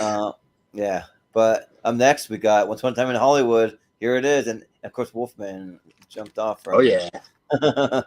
but I'm back. Okay. Oh, yeah. So here, gonna be in Zombieland. So, but oh wow. I believe that it'll be me first here. So, so it's kind of interesting because, like, I do like Once Upon a Time in Hollywood, and there's some things that are like really cool about it. Like mostly, I like the style and like especially what they did with Leonardo DiCaprio and Brad Pitt, and I really want to get some of those vintage posters they have out with Leo DiCaprio. Like there's some pretty cool ones, but like the one that I have. Yeah. You got one of them that came with your box set, yeah. But the Zombieland though, like I don't know, it's just tough because like if this was the original Zombieland, like I would vote for it all day. The Zombieland Double Tap, which is good, like it's still really good, and like some of the characters that they added, Thomas Middleditch and Luke Wilson, kind of like parallels to Woody Harrelson and Jesse Eisenberg, and it's fun, and they just bring back more of the kind of fun zombie action. And then I finally go to Graceland for Tallahassee's character. He's an Elvis fan, but I think actually since it's the second and not the first, I think Once Upon a Time in Hollywood gets the slight edge for me here. So I'll go Once Upon a Time in Hollywood. But Jordan, what do you think? Yeah, for sure. So I like the second Zombieland Double Tap. I've seen it a couple times now. It also reminded me a little bit of the Zack Snyder Army of the Dead. They're throwing a lot at us that they don't really fulfill. Like the beginning of the movie sets up multiple kinds of zombies and then never really touches upon that again. Which I thought was a weird decision. There's creepy zombies. You never see them again. There's really almost undefeatable, and then at the end they're just mowing them down like normal. But the chemistry is here. It's going to see these 4 back together again after all those years. But I really liked, again, Tarantino hasn't made a bad movie yet for me. He hasn't even made a mediocre movie yet. He hasn't made a movie that's probably less than 7, 8 stars. I really like this one here. So I got to kind of, I'm going to say easily, but definitely go with Once Upon a Time in Hollywood. Yeah. Sounds good. Well, Wolfman, I already know where you're going, but what do you say? The vintage poster that you're talking about, I just wanted to show off this bad boy again, is this Operation Dynamite. Yeah. Yeah, that's pretty cool. Came in my box I'd love set. to have that like in a frame or something. Yeah. Yeah, I need to get it framed at some point. But it's to me, I think this is an obvious choice. If you know me, I don't even have to spend too long on it because Quentin Tarantino is my number one all-time favorite filmmaker, and I love everything he's done. I really like everything he's done. The Hateful Eight is like probably his worst film, but it's still quite solid. And to me, like, I'm really watching this background, and this is literally my 6th time watching it. I have watched this movie so many times, and because it's just like it feels like everything Tarantino loves. This is his magnum. This is his magnum opus. This is his ode to Hollywood, 1969 movies, westerns, everything that he loves. And it kind of has, because I remember when this movie came out, people didn't really understand it was supposed to be like a hangout movie. That also is like more of a personal hangout movie in a way. And so like a lot of people were bored by this. And I can understand that, but it's like, but because of the style of filmmaker that he is, he made this purposely feel like a 1969 movie. You've seen a lot of these 1969 movies, whether they're westerns, whether they're something like that, and you're like, okay, this is kind of boring. He purposely made it to feel that way, so it would have that same like slow burn feel of like an old 60s film with the framing, with the cinematography and everything like that. And to me, I just think this is just all around perfect. I think this is one of his many masterpieces. But Pez is here. Let Pez in. Yeah, I saw it. you gotta argue that it's high up there. So for me, I'm gonna vote on probably my favorite, and I could argue maybe because I could maybe make an argument. It's my personal favorite movie of 2019, but it might also be the best. I'm gonna go with Once Upon a Time in Hollywood. This movie is beautiful, and as someone who wants to get into the filming industry myself, it just made such, and loves old cinema, it made such an impact on me. So Yeah. and it's even better. It's even better when you read the book too, and then you watch the movie afterwards. And it's, yeah. I was gonna say, welcome, Austin. I wasn't sure if you're gonna make it, but I'm glad you did. So Senior Day can eat a bag of dicks.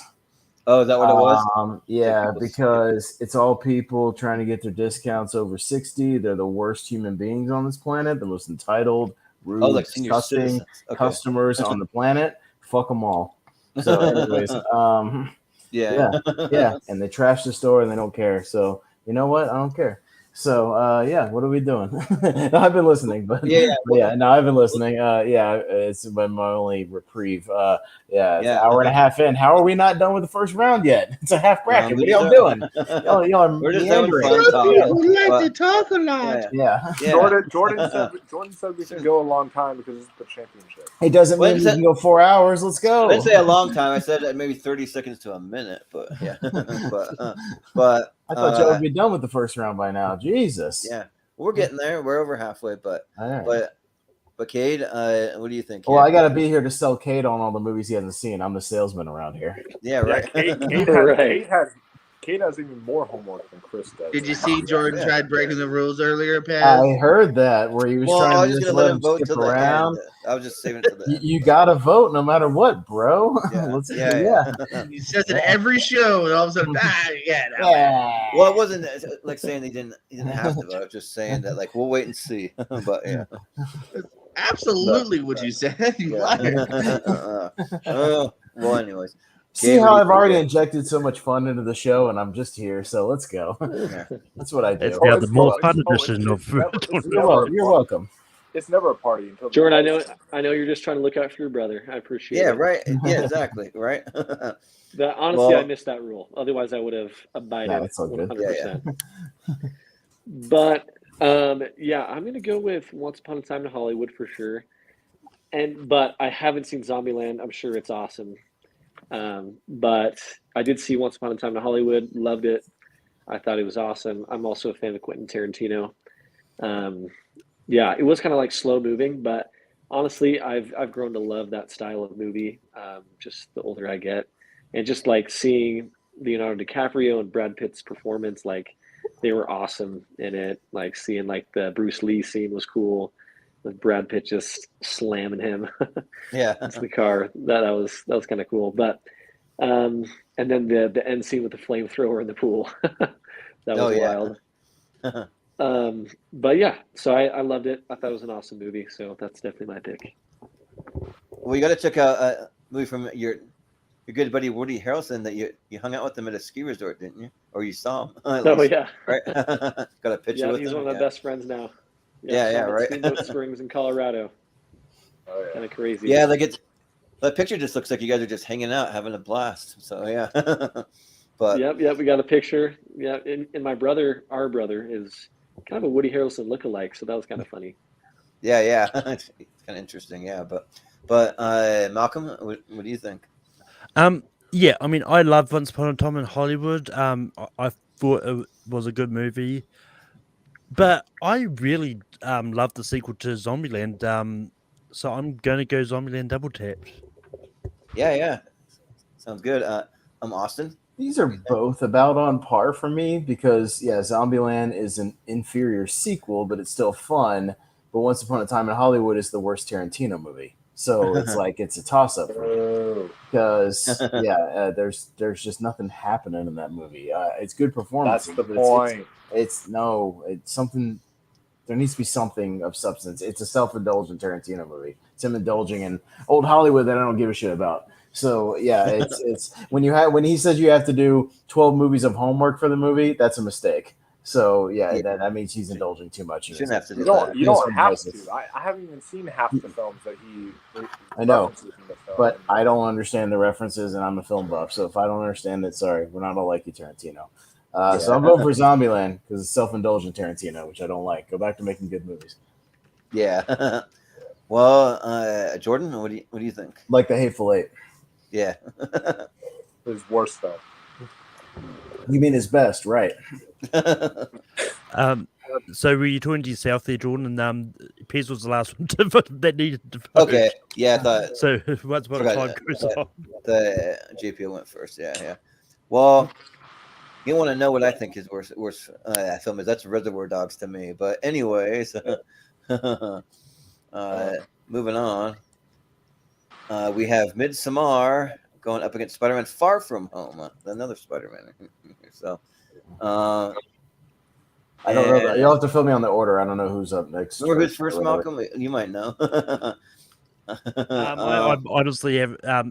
I think you went first on the Once Upon a Time. Zombie. Yeah, so I think from the bottom, JPO. Yeah, I think it's okay. JPO. Yeah, cool. All right, JPO. All right, so yeah, I know a lot of people have a lot of big admiration for Midsommar. It's got an interesting look, bit of a slow burn for me here. Actually, I'm enjoying Hereditary more. I'm that kind of guy. And I also thought Spider-Man From Home was a great kind of midway point here for the Tom Holland one. I love Jake Gyllenhaal as Mysterio. That was great here. I've always thought Mysterio would be great in a big picture movie here. And of course, it did the thing I've been asking for years, and Hollywood listened, which is give me back J.K. Simmons as J. Jonah Jameson. Yeah. They listened to me and me specifically. Spider-Man Far From Home gets my vote. Yeah, sounds good. Wolfman, what do you think? So yeah, one of these films almost cracked my top 10 of 2019, and that was Midsommar. I love this film. It's just as good as Hereditary, in my opinion. I love folklore, and this is one of the best. Florence Pugh, I know she's nominated for Little Women. She was great in that movie, but this should have been her Oscar nomination. Her crying scene at the beginning, holy crap, was that good? She is phenomenal in this movie. She's just and everything about this movie is just, it really affected me. I'm still thinking about it years later right now. And Far From Home, it's fun, but it's really overrated. It's one of the more weaker Spider-Man movies. There's just something missing. I just felt like his friends got a lot more annoying in this movie. Yeah. And there's other elements in there that I just really did not like. But I thought Jake Gyllenhaal did an exceptional job as Mysterio. Like I said last time, the post credit scene was awesome. It's definitely got its moments, but for me, this easily has to go to Midsommar. Yeah, sounds good. Cade, what do you think here? You're muted, Cade. Oh yeah. Yeah, my bad. Yeah, I never saw Midsommar. I heard about it. Heard it's kind of maybe one of those movies where it's just a lot of messed up stuff is going on. Kind of takes a turn for the worst, sort of movie. Almost kind of like Yeah, Get Out. Yeah, like a crazy psychological like horror movie. Yeah. Right. So like it sounds really interesting. I'd like to see it. But and the Spider-Man movie, I really liked it. I thought, yeah, Jake Gyllenhaal was awesome. Like the twist where you think Mysterio's a hero, but like I remember from the cartoon he's a villain. So I'm like, what the heck? So like it even had me going, even like knowing going in, he like Mysterio is a villain. So like I thought it was a good performance. I thought it seemed like Spider-Man's character developed in this movie, kind of became more mature, I felt like. But yeah, so I mean, I haven't seen Midsummer, but Spider-Man has my vote just because I did enjoy it and I did see it and know that I liked If it. you're at home and you want to play a drinking game where you get wasted, take a shot every time Kate says, "I haven't seen this one," because we're on at least round eight. Yeah, we used to. Yeah. We've got a drinking game, boys. Yeah. We used to do it with one of our other guys in the group, Jacob Barber, but we started to watch tons of movies, so he doesn't say it so much. But Malcolm, what do you think? Yeah, I mean, I love like comic book movies. Like Spider-Man Far From Home, I thought was good, but Midsummer was just amazing. Like Florence Pugh is just one of those actresses. I can't wait to see where she goes from there. I really hope she does eventually get an Oscar because I think she definitely deserves one. Yeah. And yeah, I think a Florence Pugh movie definitely deserves to make the championship. It will at least move on. So Midsommar. Yeah. Austin. This one's easy for me. I don't like the first two Spider-Man Tom Holland movies. I just don't think they're very good. Far From Home has awful jokes, a really bad, setting of the Europe stuff. I don't like it, and a really, I don't know. I just think the whole thing with Mysterio is silly. We know he's a Spider-Man villain. Why is he pretending to be a hero? That's just a waste of time.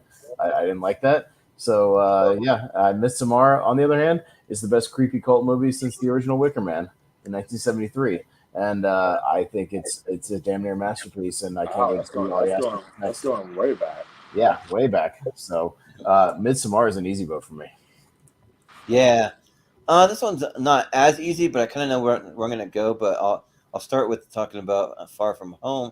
That like I did like it. I had a lot of fun. Like I really like Jake Gyllenhaal in there. But yeah, like if you watch that, like the original animated series or read the comic book, you never really see the actual person behind Mysterio. He just stays as Mysterio the whole time. And I kind of wish that they almost would have done that. But if they're bringing in Jake Gyllenhaal, they're not going to do that. They got to show him. So, and then also too, like one of the things about Spider-Man, like I love Tom Holland, but I'm not a fan of Zendaya as Mary Jane. Like I'm a fan of her as an actress. She's great, but like as like Mary Jane, like you need to have an actual Mary Jane. Like don't mess around with this MJ that's not really Mary Jane, or it's like supposed to be somebody else, or like whatever. It's like doesn't really make sense to me. And I think she's way too angsty. Get a natural redhead, like do all that stuff. But well, that's right. I'm pretty sure. Correct me if I'm wrong. I don't think they ever state that her name is Mary Jane in the movie. They just call her MJ. So I think they even say like the MJ stands, which is like weird. Why do they call her MJ then? I don't really understand. Why isn't she just Mary Jane? Yeah. She'd either be it's really dumb. Make her Mary Jane, or make it clear that she's clearly like a totally different person, But yeah, I don't know what happened with like the writing, because it's like in Homecoming she seemed, I guess, because like I don't know, she seemed like a little bit more cool, and in this, along with every one of his other friends, like they were all annoying as hell. They were. I wanted to throw would agree. pickles at all of them. I was like, oh my god, just no. Yeah. Well, but despite all of that, though, I still had a lot of fun with it. Yeah, kind of. Jordan brought up J.K. Simmons coming back. That was awesome, and I do kind of like the having Nick Fury in there. I mean, despite some of the stuff you find out, but Midsommar, I should pronounce it right. This movie like is one of the best horror movies I've almost ever seen. Like it just blew me away, and it's in my top 128, and it's slowly creeping up the list, like with every rewatch, and to this day, like every time that I see a triangle-shaped building, that just freaks me out. Like the yellow one on there. Like one time I had to make a thumbnail for one of the episodes, and I had to put that building on there, and I just felt like it was bad juju to just keep it on my computer. So as soon as that was done, I deleted that, like gone from my computer. I'm like, nope, I'm not keeping that around. I don't even want to look at it. So that's like saying a lot from like all the imagery that they can create so much like horror and like creepiness and like those kind of vibes from that. So props to Ari Aster for that. So yeah, I'm gonna go for Midsommar. Midsommar. Yeah, Midsommar. It's great. And then I'm almost convinced you'll go for Spider-Man there. Yeah, almost. But we have the Joker going up against Brightburn. So technically, you could argue DC movies. Yeah, technically, yeah. But I think Wolfman's up first. Yeah. Nice.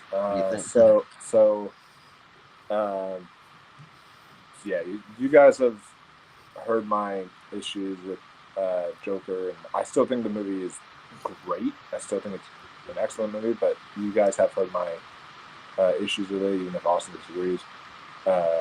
But to me, I just do not like Brightburn. I just do not. And also, this is also partially spiteful because it should be Joker versus the Irishman right now.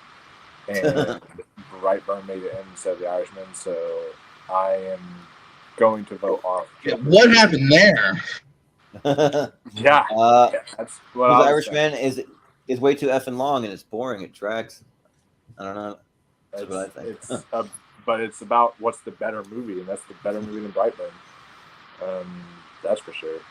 Are we still on this from like 2 shows ago? Yeah. Just vote for Joker and just get it over with.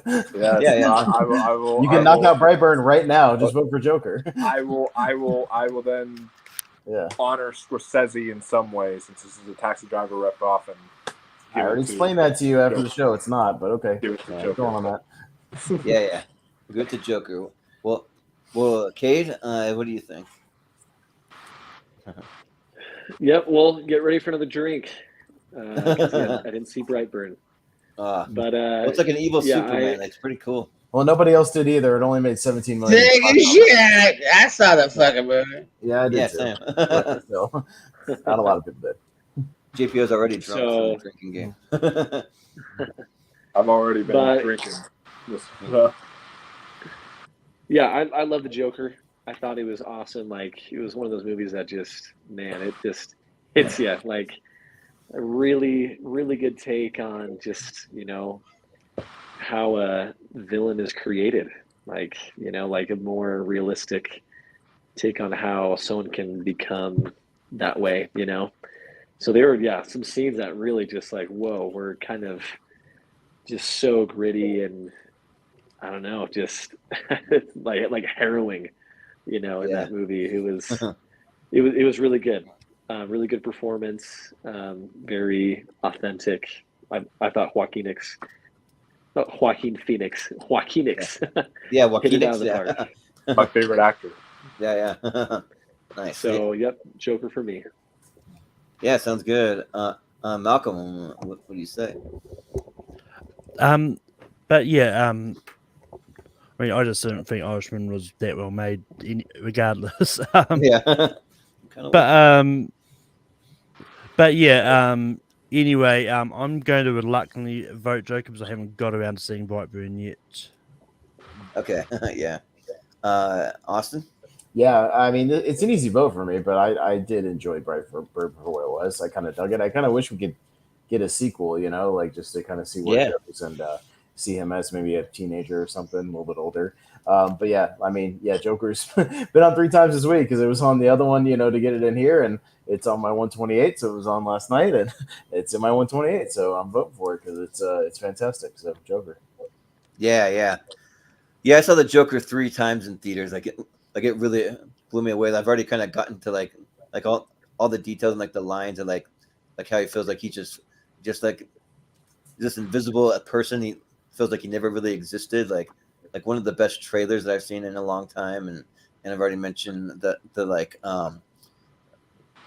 what he says with his therapist and like his issues there. So but yeah, like just so many scenes. Like the more that I see this thing, it just gets better and better because I saw it three times, but in theaters. But then afterwards, I was like, well, like even though I saw it 3 times, I just like to see movies in general a lot in theaters while they're playing there. But like, is it really like this masterpiece? And like, yeah, like it almost kind of is. Like it's like that good. Like it just blows me away. So yeah, and then Brightburn was fun. Like I just watched it last week to prep for this, and yeah. It's a cool take, just to kind of see what if like some alien guy, kind of like Superman, came to Earth and ended up being evil, and yeah, I feel like there is more if they ever wanted to make a sequel. There's more they could do with it for sure, but I got to go Joker here. So, but JPO. Yeah, pretty easy pick here. I love the premise of Brightburn. I like the cast. Shout out to David Denham, who's kind of an underrated actor as the dad. But yeah, I just don't think it executed the premise as well as it could have been here. I thought they kind of went for more of a generic territory, and it just ended up being an okay one-time watch for me. I don't know if it's anything I even want to jump back to anytime soon. While Joker, as I said literally last night, was something I saw twice in theaters as soon as it was out on Blu-ray. Something I've really enjoyed. Tremendous performance here, tremendous dialogue. Gotta go Joker. Yeah, sounds good. Well, it'll be Joker. All right. Let's see that. Next, we have How to Train Your Dragon: The Hidden World, going up against the Peanut Butter Falcon, which are both the titles are cut off, but that's what they are. So, Malcolm, Cade. What do you think? Cade. Oh yeah. Sorry, Cade. Yes, I'm skipping over you. It's Cade. Yeah, I haven't seen either. So, yeah. Wow, that's a surprise. I thought I saw a lot of these movies, but I guess not. Yeah. I take 2 drinks. But I think, I mean, I know I've seen the original How to Train Your Dragon, enjoyed it. It was good. One of those animated movies that surprises you. So I'm sure this one's good. I mean, I do feel like sequels get kind of worse and worse usually with animated movies, but who knows? I'm sure it was fine. But I heard Peanut Butter Falcon was awesome. Love Shia LaBeouf. I think it's awesome. He's getting into more dramatic roles and kind of maturing more as an actor. And I heard great things about this one. I think if I had to pick between the two, it'd be Peanut Butter Falcon. Yeah, sounds good. Malcolm. So Peanut Butter Falcon was one I did get to in the time between part 2 and this.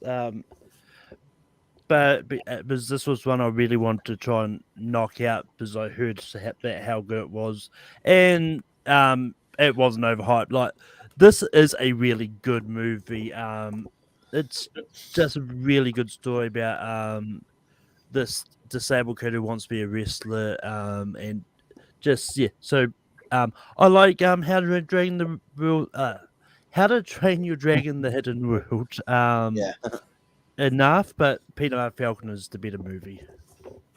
Yeah, sounds good. Austin? Yeah, same. The Dragon movies are really solid, and I think they're very well made, and they're definitely a cut above a lot of the average animated fare out there. But yeah, I think the Peanut Butter Falcon is very, very good. I'm definitely voting for it here. And Cade, you're right. Like, animated movies sometimes get worse. Hence, I can't believe you guys voted for Toy Story 4 over Dolomite. That's shameful. But yeah, Peanut Butter Falcon, because that movie is way inferior and the worst of the series. Easy, but that's fine. Worst of the series doesn't mean bad.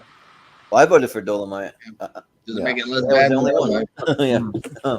But yeah. So I haven't seen How to Train Your Dragon 3. So actually, that's 2 movies on this list. I thought I'd seen them all, but I guess not. So because I saw the first 2, I just haven't seen the third one yet. So I need to get to the third because the first 2 are great. They're really really solid. Like so yeah, they're some of the better animated movies in a sea of like some like not so great ones and then some great ones. This kind of falls on the better side, but and Peanut Butter Falcon, I want to vote for it mostly because Honey Boy didn't make it from the first tournament. And I think that's just because a lot of people hadn't seen it yet, but it's a great story about a certain time period in Shia LaBeouf's life growing up with his dad, and he actually plays his dad in that one, so that's fun. But for Peanut Butter Falcon, yeah, like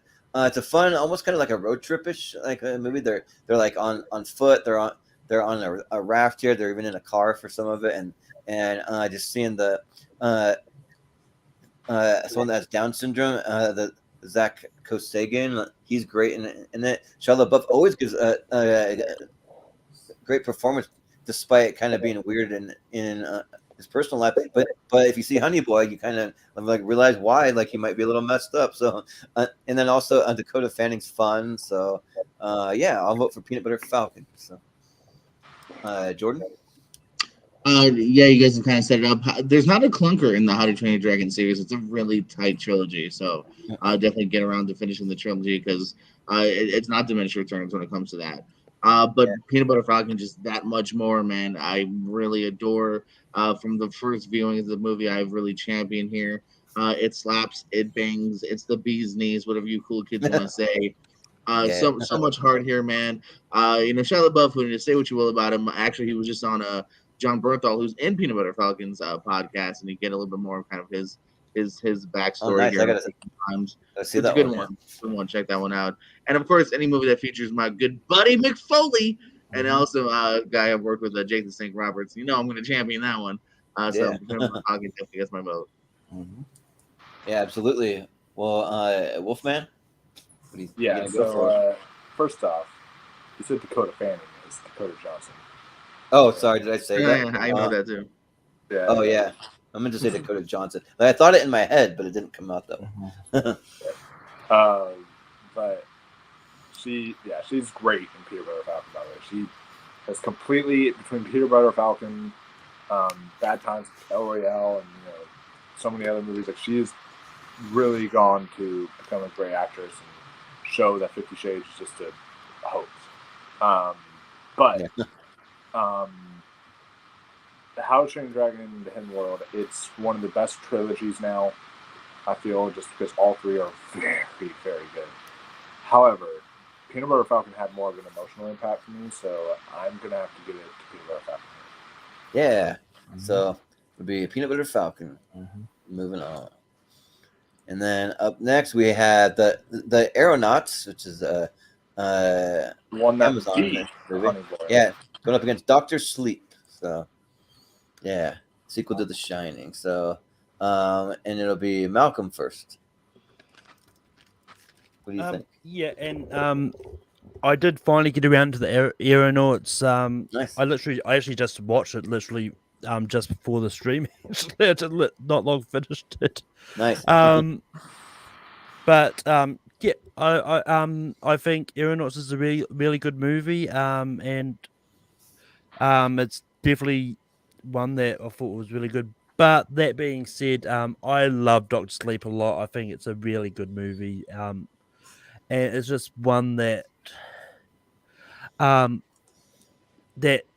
if you tell me there's going to be a sequel to The Shining, which incorporates stuff from the book and the actual movie, that they're going to merge it into sort of a cohesive sequel, I would have said you're kidding, but they proved me wrong. So Dr. Sleep gets my vote here.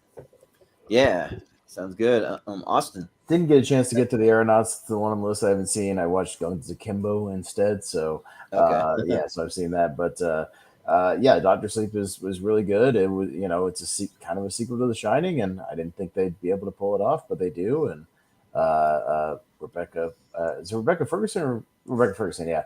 It's Ferguson. Yeah, she's really good as Rose the Hat, and she's that one scene with the kid in the baseball team is really got under my skin.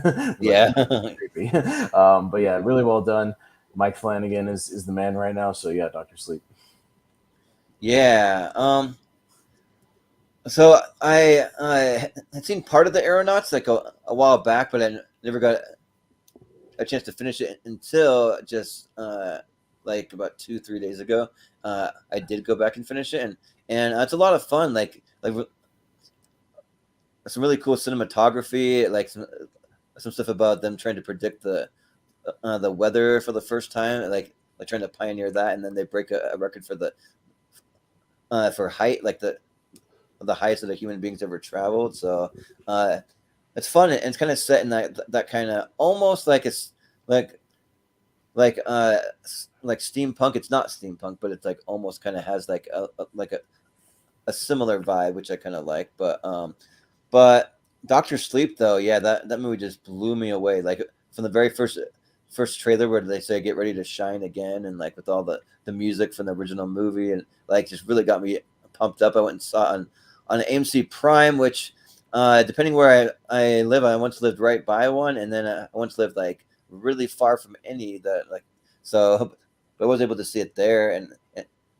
that was a perfect setting to go see this movie. And yeah, like I really liked some of the cast that it pops up, because I mean, yeah, that scene with Jacob Tremblay, like it is pretty disturbing, but then you have like Bruce Greenwood popping up. You have Cliff Curtis from Fear the Walking Dead. He pops up in there. You have Henry Thomas popping up for a little bit. So yeah, like some pretty interesting castmates, and then Ewan McGregor's great too in it. So yeah, I think Doctor Sleep might be my favorite Stephen King movie. Like I'm gonna try to rewatch some for Halloween, so we'll see. But for right now, I think it is. So yeah, Doctor Sleep. GPO.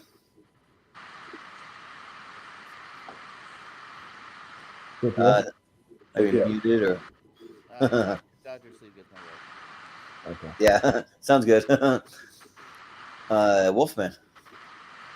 All right. Well, first off, I made this fits with Aeronaut since it's the air.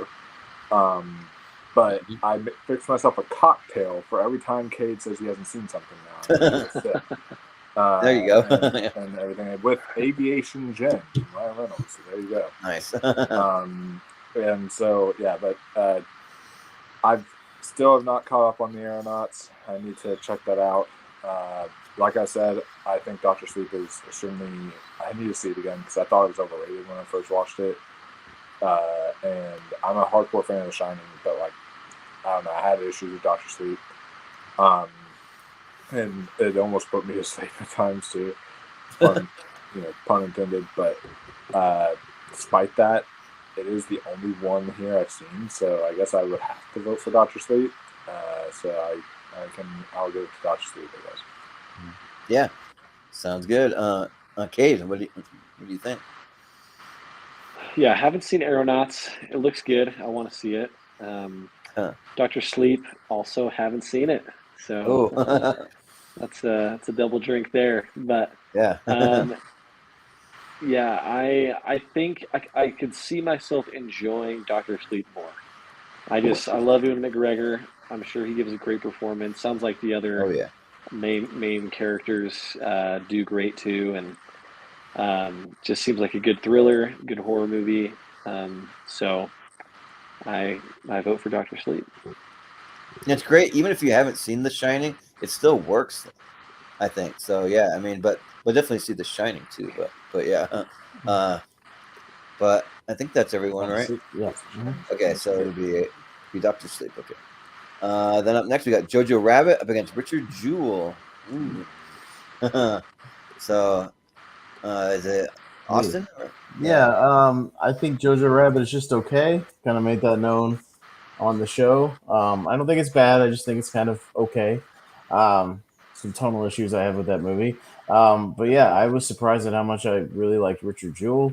I thought it was probably one of Clint Eastwood's better movies of the last 10 years, and Paul Walter Hauser is awesome in it. And yeah, it's really, really entertaining and engaging. So I'm going with Richard Jewell. Yeah. Well, I kind of think for this matchup here, like I think for Jojo Rabbit, I think like what Waititi wanted to maybe make a movie set during the time of World War II with like maybe a more of a lighter tone, but then still kind of give some reverence to a few things from that time too. So yeah, but I do kind of see the like tonal shift, but actually don't mind it. Like I love this movie. It's probably my second favorite Taika Waititi movie. So, but probably What We Do in the Shadows would be my favorite one. But then Richard Jewell was also really, really good. Like it's directed by Clint Eastwood, and it's one that like I wasn't really sure what to think going in, but the trailers really hooked me, and Paul Walter Hauser, he gives a really great performance. Like he's the one that I hope pops up more in a lot of different projects. So yeah, but I think though I'm gonna give the slight edge to Jojo Rabbit here. So, but JPO. Yeah, I'm kind of with you on that. I really liked Richard Jewell. Cool seeing Paul Walter Hauser in kind of a leading role here. Once again, our boy Sam Rockwell popping up, putting in a great performance. Kathy Bates got nominated. But Jojo Rabbit, Taika Waititi somehow making a story that involves Hitler that people didn't hate, and showing some true love here. ScarJo again, great performance here. Great kid performances too. The other little kid ended up getting that shitty Home Alone movie. Kind of because of this, but not his fault. So I'm gonna go Jojo Rabbit. Yeah, we have 2 Sam Rockwell movies. Yeah, I didn't think about that. Yeah, but Oh wow, yeah. but Wolfman, what do you think? And one of the best Sam Rockwell movies ever is Jojo Rabbit, and one of his best performances. The scene, people have had time to see it. The scene when he sacrifices himself and he's like, "Go home to your sister," and everything like that, and he sacrifices himself. That makes me almost tear up every time. That scene is beautiful. And so Jojo Rabbit to me was one of the top 5 best movies of that year. I thought it was an absolute.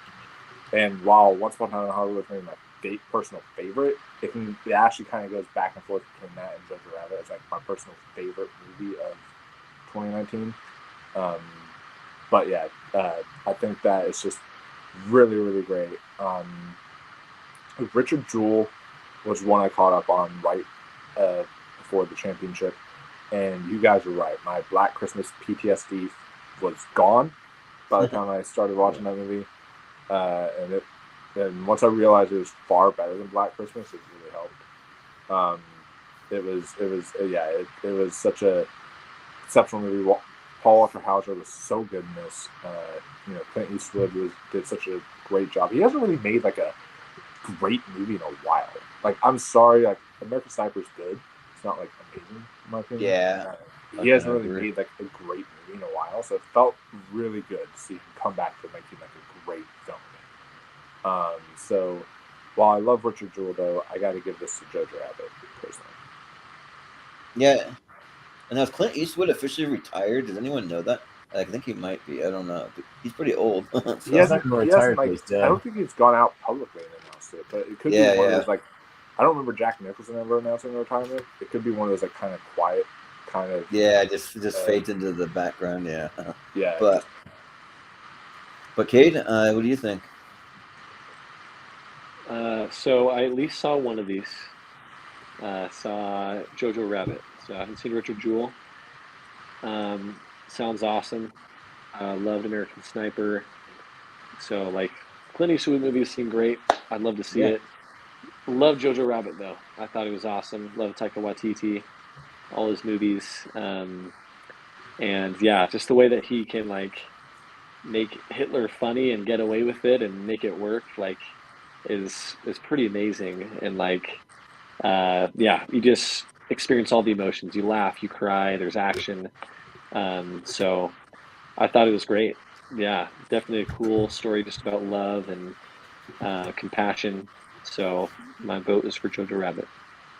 Yeah, sounds good. Malcolm? Yeah, the other funny thing about this matchup is both movies have the same initials. Like you've got JR, then you got RJ. Oh, yeah. There you go. Reverse. But yeah, I was just before this. I was looking at the 4 movies that are yet to come up. I was like, I was regretting a matchup that could happen. This was not one of them. But yeah, I'm gonna go Jojo Rabbit on this. Yeah, sounds good. So I think it's gonna be Jojo Rabbit. Moving on.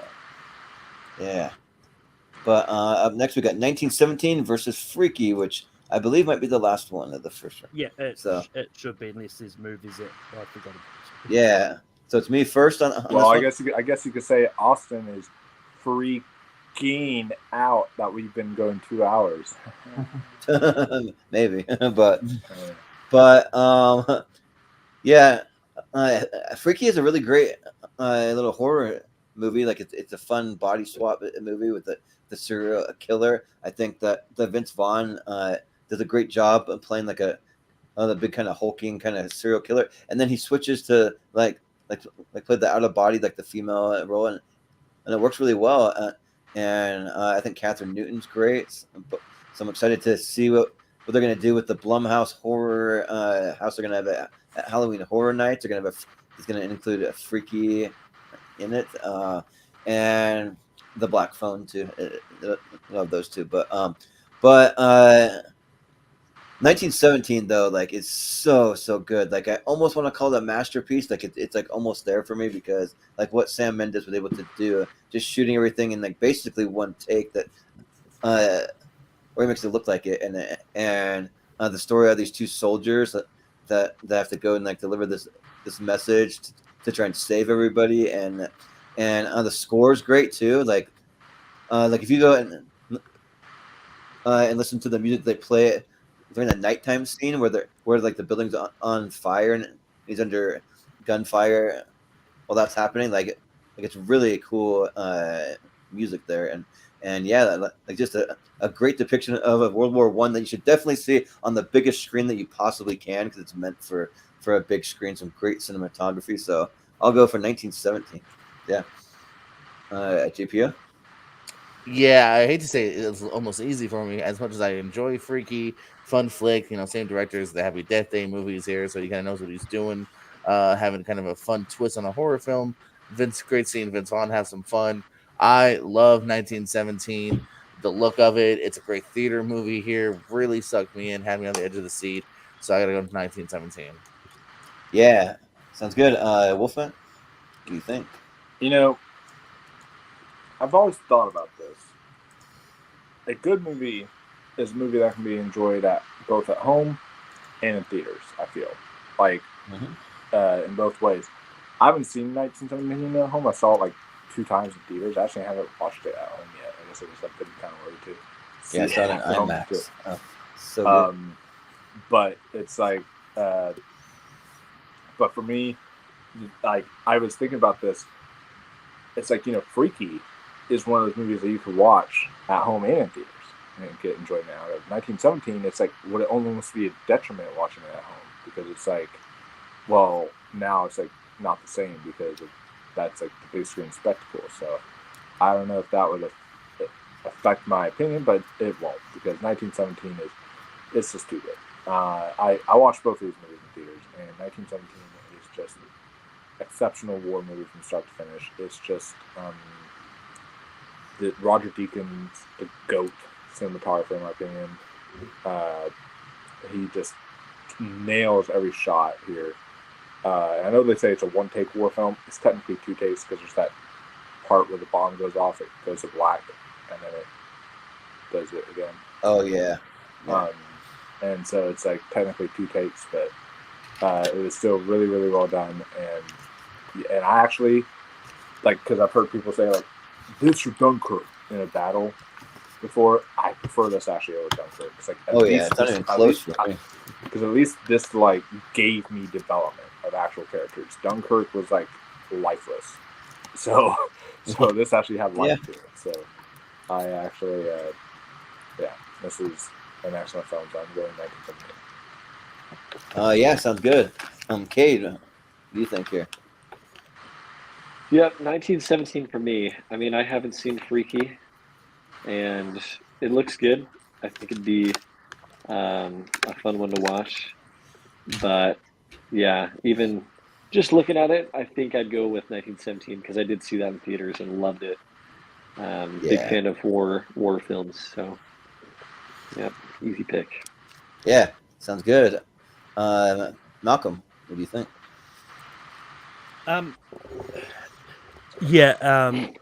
Like as much as I would have loved Freaky to have a good run through these years, it's sad it is going to end here for it. I just love 1917 a lot, and so 1917. Yeah, sounds good. Austin. Yeah, you same. You had a good run, Freaky, but you're not as good as Palm Springs. So 1917. Sure, yeah. Yeah, well, it'll be 1917. All right, and I think that'll do it for the first round. So, yeah, so now we can fly through these ones. Try to go about 10 seconds with your thoughts and stuff if you can.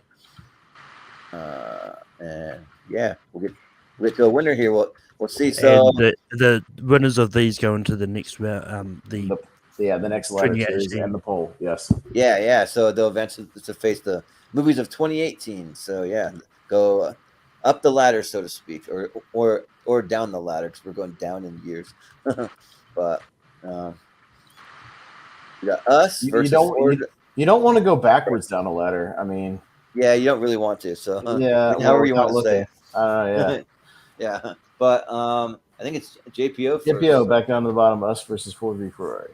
Yeah. Ooh, so still not getting any easier here. Like I said, I dig us, but I think 4v Ferrari. I just took me to that next level. So I'm gonna say 4v Ferrari. Yeah, sounds good. Wolfman. Damn, they don't call this championship for nothing. This is toughie. I love us. But I'm gonna have to give it to 4B Ferrari. Yeah, sounds good. Cade. We need a kid. Oh, yeah. Also, tough pick for me, but I'll go with 4B Ferrari. Following the crowd here, but I do like that one more. Yeah. Giving it the peer pressure. Yeah, but Malcolm. Yeah, I'm going to give the vote to us. Yeah. Austin? I think us is a very sloppy second half, and 4v Ferrari gets better as it goes along, so 4v Ferrari. Yeah, for me, for whatever reason, like I'm just not that high on 4v Ferrari, so I got to go us. So, but I think it's still going to be 4v Ferrari. Yep. Yeah. All right. And we have Toy Story 4 up against Uncut Gems. So, Wolfman. This one is extremely easy. Austin will love my answer. Toy Story. No, it's it's easily Uncut Gems. This is easy. Yeah. Cade. Yeah, like I mentioned before, I didn't see Uncut Gems, but it does seem like a more quality movie. Even though I love Toy Story 4, big fan of the franchise, I'll go with Uncut Gems. Yeah, sounds good. Malcolm. Yeah, I love Toy Story 4, but Uncut Gems is just a little bit better for me, so Uncut Gems. Yeah. Austin? I vote for Dolomite is my name. All right. Well, if I have to vote for these two, then I'll go Uncut Gems. Justice for Dolomite is my name. Austin, Austin, what stings worse, The Irishman or Dolomite in this segment? Dolomite. Yeah. Irishman is it's good, but I've only watched it twice, so it's fine. Yeah. I think for me, I got to go Uncut Gems. Pretty easy. I mean, Toy Story is fine, but Uncut Gems is amazing. So yeah, Uncut Gems. Kevin Garnett, right? Yeah, Kevin Garnett, right? Yeah, Kevin Garnett. Absolutely. Garnett with the slamma jamma. Yeah, that's Well, he's the reason why we put 21 in our social media, like movie here 2121. That's a shout out to Kevin Garnett for his number. But maybe that can be a trivia thing for when we hit 200 subscribers. Yeah, if anyone remembers that's what the 21's for. Yeah. So, but JPO. Let's go for the Sandman. Uncut Gems. Yeah. Might be a totally different movie. Played it that way. The Shabadoo. Would you like to buy a jewelry? Yeah. To be honest, though, I really hope the Academy looks past that one day and because they should have not. He should have won. Would you like to place a bet on the Boston Celtics? Yeah. Kevin Garnett, this opal is better. It goes on first and cleans your hair. Yeah. Anyway, Uncut Gems moves on. What's the next match? That's a way better movie. Yeah. Nick Swartzen as the gangster. Yeah, right. Yeah, right. Yeah, Nick Swartzen and Rob Schneider. Rob Schneider's the guy that kills him in the end. Spoilers. Yeah, right. Yeah.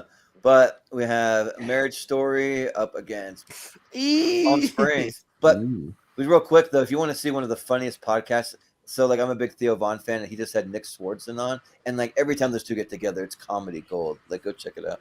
But anyways, the Wolfman. Okay. Cade, what do you think? Marriage Story versus Palm Springs. Yeah, haven't seen either, but Marriage Story seems like the better movie to me. So that's my vote. Yeah. Malcolm. Love both of these, but I've got to go Palm Springs. Yeah. Austin. Both really good movies, but I can only take so much shouting. Palm Springs. Yeah. So much shouting at each other. You can never have too much shouting. Yeah. Well, it depends. Yeah, but yeah, Marriage Story just blew me away. Like man, like just the performances are just so good. So I think I got to go Marriage Story here. So yeah, there's hope. I'm agreeing. Marriage Story. Yeah. And there's hope. For me, what I think was the best movie of 2019, that is Marriage Story. So let's go. Marriage Story. Yeah. All right. For the win. So Marriage Story or Palm Springs had a good run. Yeah. Yeah, had a good run. It held on from the last tournament. So yeah. But we have Booksmart going up against Spider-Man No Way Home. Oh, fuck everyone in this stream. I know what y'all are going to vote for. Fuck we'll see who's going to have. That's fine. Another good run, maybe. But Malcolm. Yeah, both of these are actually 5-star movies for me. I love them both just as much. But I've got to go No Way Home. Yeah. I'm Austin. Booksmart. Austin, you're my best. Well, I think everyone knows I'm a Spider-Man guy, and No Way Home killed it, and for me, like, it gets better on rewatches, and yeah, just vote for No Way Home. Booksmart's fun, but I like No Way Home better. So, Jordan, Keep Hope Alive. Booksmart. That's good. Wolfman. That hope remains because I am going to be voting the one that had more of a relatability for me, and that is Booksmart. Yeah, that's good. Cade? Didn't see Booksmart, and I love No Way Home, so No Way Home for me. Yeah. All right. It's our first ever tie of the night. First tie. Yeah, I think so, yeah. So the first tie goes to JPO. All right. Well, all right then. Let's put Booksmart on through. All right. Booksmart, yeah, but there's an advantage though to being introduced last so many times, Jordan, because you get the first tiebreaker. Yeah. I like the power. This makes me. I hate to be that like guy. I'm not trying to crap on comic book movies. I'm honestly not. Like this makes me so happy. Like Booksmart deserves so much love. And it's like it's actually advanced over No Way Home. Like this makes me so happy. I think it even made our top of the 2010s like comedy tier ranker or something like that. Maybe it might have been something like that. So good. Was that one, or it might have been the One Crazy Day / Night movies? It went really far in that tournament too. Of One Crazy, which means it's going to be a clean slate of like as going to be a complete 2019 poll as well. Yeah, yep. Oh yeah, yeah, complete- all the other movies are complete knocked 2019. out. Yeah. Well, 2019 was a banger of a year though for cinema, so it's really good. So appropriate enough because then it shut down the next year, so we had to have a good one to right. And we At least opened we back went up out with a bang. yeah. Well, we have Avengers Endgame versus Once Upon a Time in Hollywood. So who's first now? Me. Yeah. Okay. Once Upon a Time in Hollywood. Yeah. Yeah, I think here I gotta go with Endgame. Like, just blew me away. Once Upon a Time was good. It didn't blow me away though. So I'm with Endgame. GPO. Yeah, it's a toughie, but it's the closing chapter of so many good characters. I gotta go in game. Yeah. Culmination. Wolfman. In game, the first half didn't blow me away. The second half did. All of Once Upon a Time in Hollywood blew me away, and I'm watching it in the background right now, and I'm listening to the soundtrack. So I gotta vote on the one that has the most far superior soundtrack, and that is Once Upon a Time in Hollywood. So yeah, sounds good. Cade. Yeah, I mean, I think Once Upon a Time in Hollywood is a super quality movie, but Endgame for me is just my favorite. So going with Endgame. Yeah. And Malcolm. So what do I do? Do I tie it up knowing where the tiebreaker is going? Or do I go with my heart and vote in game? I'm going with my heart and voting in game. Tie it up, boy. Yep. Ooh. Yep. So it's gonna be Endgame. You could have caused chaos and tied it up. Overrated. If it was a different movie, I'd write it. Don't you love chaos? I'm not gonna lie. I did it for a slightly selfish reason too, because it's gonna be interesting to see what happens in 2018. Yeah, you're right. Yeah, and I feel like the people who say it's overrated are just the people who like Infinity War better. So not the only reason. Makes sense. I think that movie's not not holding up well on rewatches, man. It's not. Endgame has a lot more plot holes than Infinity War. Go watch it. Yeah, but it's a comic book movie. It doesn't matter like if it has weird stuff in it. It's a fantasy movie. Come on. Logan is not real. So Logan is a fantasy movie, pretty tight. Yeah. Logan is a comic book movie. That's no excuses. Yeah. And it's like that's comic book movie, and I love it. There's not really that much plot holes in Logan. Joker. We're not the Joker. That's a comic. Yeah. Well, we got Midsommar versus Joker, so we'll see it. I guess it's me first. Yeah, you're up. Man, this might be the toughest one of the night for me. And I got to go first. I'll try to keep it quick. I think I got to go with Midsommar. Like that movie just like sticks with me, man. But like so does Joker too. Like it's like neck and neck, but I'll slightly edge it out to Midsommar. Jordan. Yeah, nobody makes my baby Florence Pugh cry like that, so I'm gonna go for Joker. Ooh, yeah. Wolfman. Man, I love you, Joaquin. You're my favorite actor of all time, but I will give this one to my wife. We're choosing favorites here. I will give this one to my wife, Florence Pugh. Okay. So you're gonna say one of the Swedish chicks from the movie. Yeah, but Cade. I'm gonna go with Joker. Yeah, sounds good. Malcolm. Point about overrated and Joker turns up. Midsommar. Yeah, keep hope alive, Austin. Terrible. I'm gonna give it to the actual best comic book based film of 2019, Joker. Ooh, all right. So it's gonna be Joker, right?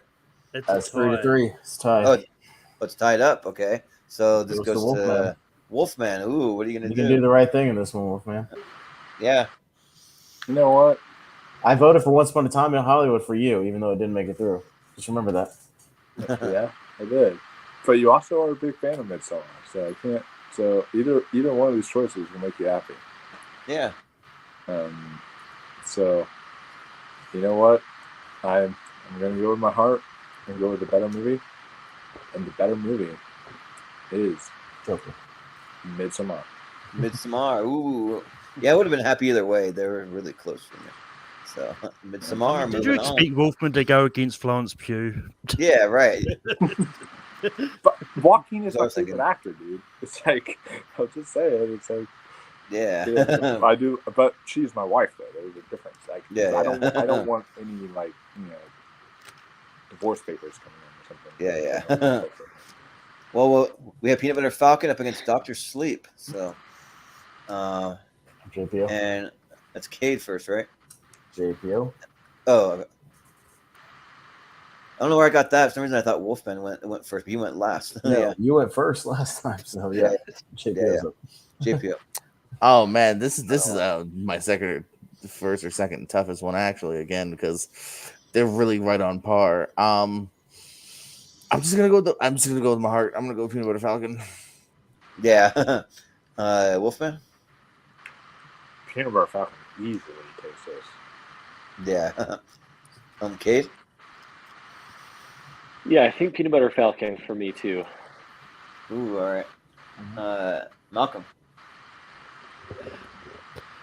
Yeah, as much as I don't want to lose Dr. Sleep, I really enjoyed Peanut Butter Falcon and watched it, so Peanut Butter Falcon. Yeah. Austin. I would have gone Dr. Sleep. Yeah, and I would have gone with Dr. Sleep also, but it'll be Peanut Butter Falcon moving on. So, but I'll show it some love when we get to our Stephen King tournament. So, but we have Jojo Rabbit up against 1917. Ooh. World War One v World War II. Oh shit! I just realized I should have voted Joker. That way we get Marvel versus DC, but too late. Yeah. Well, too late. But Wolfman. I tried to tell you, but don't listen to me. No, he listens to his heart. But yeah, so for me, I'm gonna. Man, these are both exceptional films, but I'm gonna go with the one that was in my top 5 of that year and go with Jojo Rabbit. Yeah. Okay. What do you think? Oh man, this is the toughest choice of the night so far for me. Yeah. Both amazing. But I did enjoy 1917 more, I think. So that's my pick. Yeah. Malcolm? See, I wasn't paying attention to how these matchups are going. This was the matchup I was worried we were going to get. Yeah. And I'm sorry, Tiger, forgive me, but I'm going 1917. Yeah. You betray your own countrymen. Yeah. Tiger's never going to forgive you. He's not going to harm you. Well, Austin? 1917. Yeah, like as much as I love Taika Waititi and Jojo Rabbit, like 1917 just blew me away. So I gotta go 1917. Jordan? Oh boy, oh boy, oh boy. Yeah, it pains me, but 1917. Yeah. Oh, it'll be 1917. Moving on. By the way, I just want to point this out here real quick. I asked my, I hope it was okay. I gave him the list, but I asked my co-host on my channel, Ross. I asked him. I said, "Which one do you predict is going to win tonight?" And he actually predicted Jojo Rabbit. So I'm gonna. Oh, he did. Oh, yeah. Well, there goes that one. I think it won some other tournament. I can't remember. Some other tournament. Did, yeah. But looking at the 8 that's moving on, it's a really interesting, diverse bunch of things moving on. Because you got a comic book movie, you got some dramas, you got horror movie, you got action, you got war. It's a pretty solid list that's moving on. So yeah. Well, we're kind of interested to see how people vote in the poll on it too. So yeah. But all right, well, we got to figure out what's the best one here tonight. So start with Cade to see what makes it the Final Four. Uncut Gems 2019. Yeah. Ford v Ferrari and Uncut Gems. Man, I'm gonna go with Ford v Ferrari. Didn't see Uncut Gems. Sounds amazing, but I know I love Ford v Ferrari, so I'll go with that one. Yeah. Well, Malcolm. Uncut Gems. Yeah. Austin. I feel like I can rewatch Ford v Ferrari. I'm scared to rewatch Uncut Gems, so I'll go Ford v Ferrari. Yeah, like Uncut Gems. does make me a little nervous to rewatch it, but I think I can do it. So I'll go with Uncut Gems. So, Jordan? Ford v Ferrari. Yeah. Wolfman? You see Adam Sandler get a colonoscopy or some shit in Uncut Gems, and you don't see that happen to Christian Bale. Yeah. Ferrari, so Uncut Gems. Yeah. All right, so we got another tie, and it goes to Mr. Cade. Ooh. You have all the power, right. sir. Whatever you want. Ford v Ferrari it is. Oh, Ooh. all right, there you go. Ford v Ferrari. Okay. Just runs over Adam Sandler repeatedly. Back and forth, back and forth. Stomping his heart out. Yeah, right. Yeah, but fun fact: Christian Bale is my second favorite actor. Nice. We have Marriage Story up against Booksmart. All right. Malcolm. It's Malcolm. I'm going Booksmart on this. Yeah. Austin? This one I'll flip it back to Marriage Story. Yeah, and like I'm just really high on Marriage Story, so yeah, like I would even go back and rewatch it, even though it's so like sad and depressing. Like it's still like I have a strangely interesting time watching it. So yeah, Marriage Story. Jordan? When the door is closing and they're just trying to get that last glimpse. Marriage Story. Yeah. One last, yeah. But Wolfman? Ooh, hardest match of the night for me. I love both these movies so much. But like as far as rewatch value goes, Booksmart easily. But as far as the more quality movie, sorry Booksmart, but Marriage Story takes it. Okay, I almost thought you were gonna vote Booksmart. Yeah, but Cade, what do you think? Yeah, going with Marriage Story. Yeah, Marriage Story. It's gonna be Marriage Story. All right. Yeah, and then let's see. I don't think there's anything left. No, I'm not saying. Okay. Then we have Endgame, Avengers Endgame going up against Midsommar. All right, me first. Easy, Yeah. Midsommar. Easy.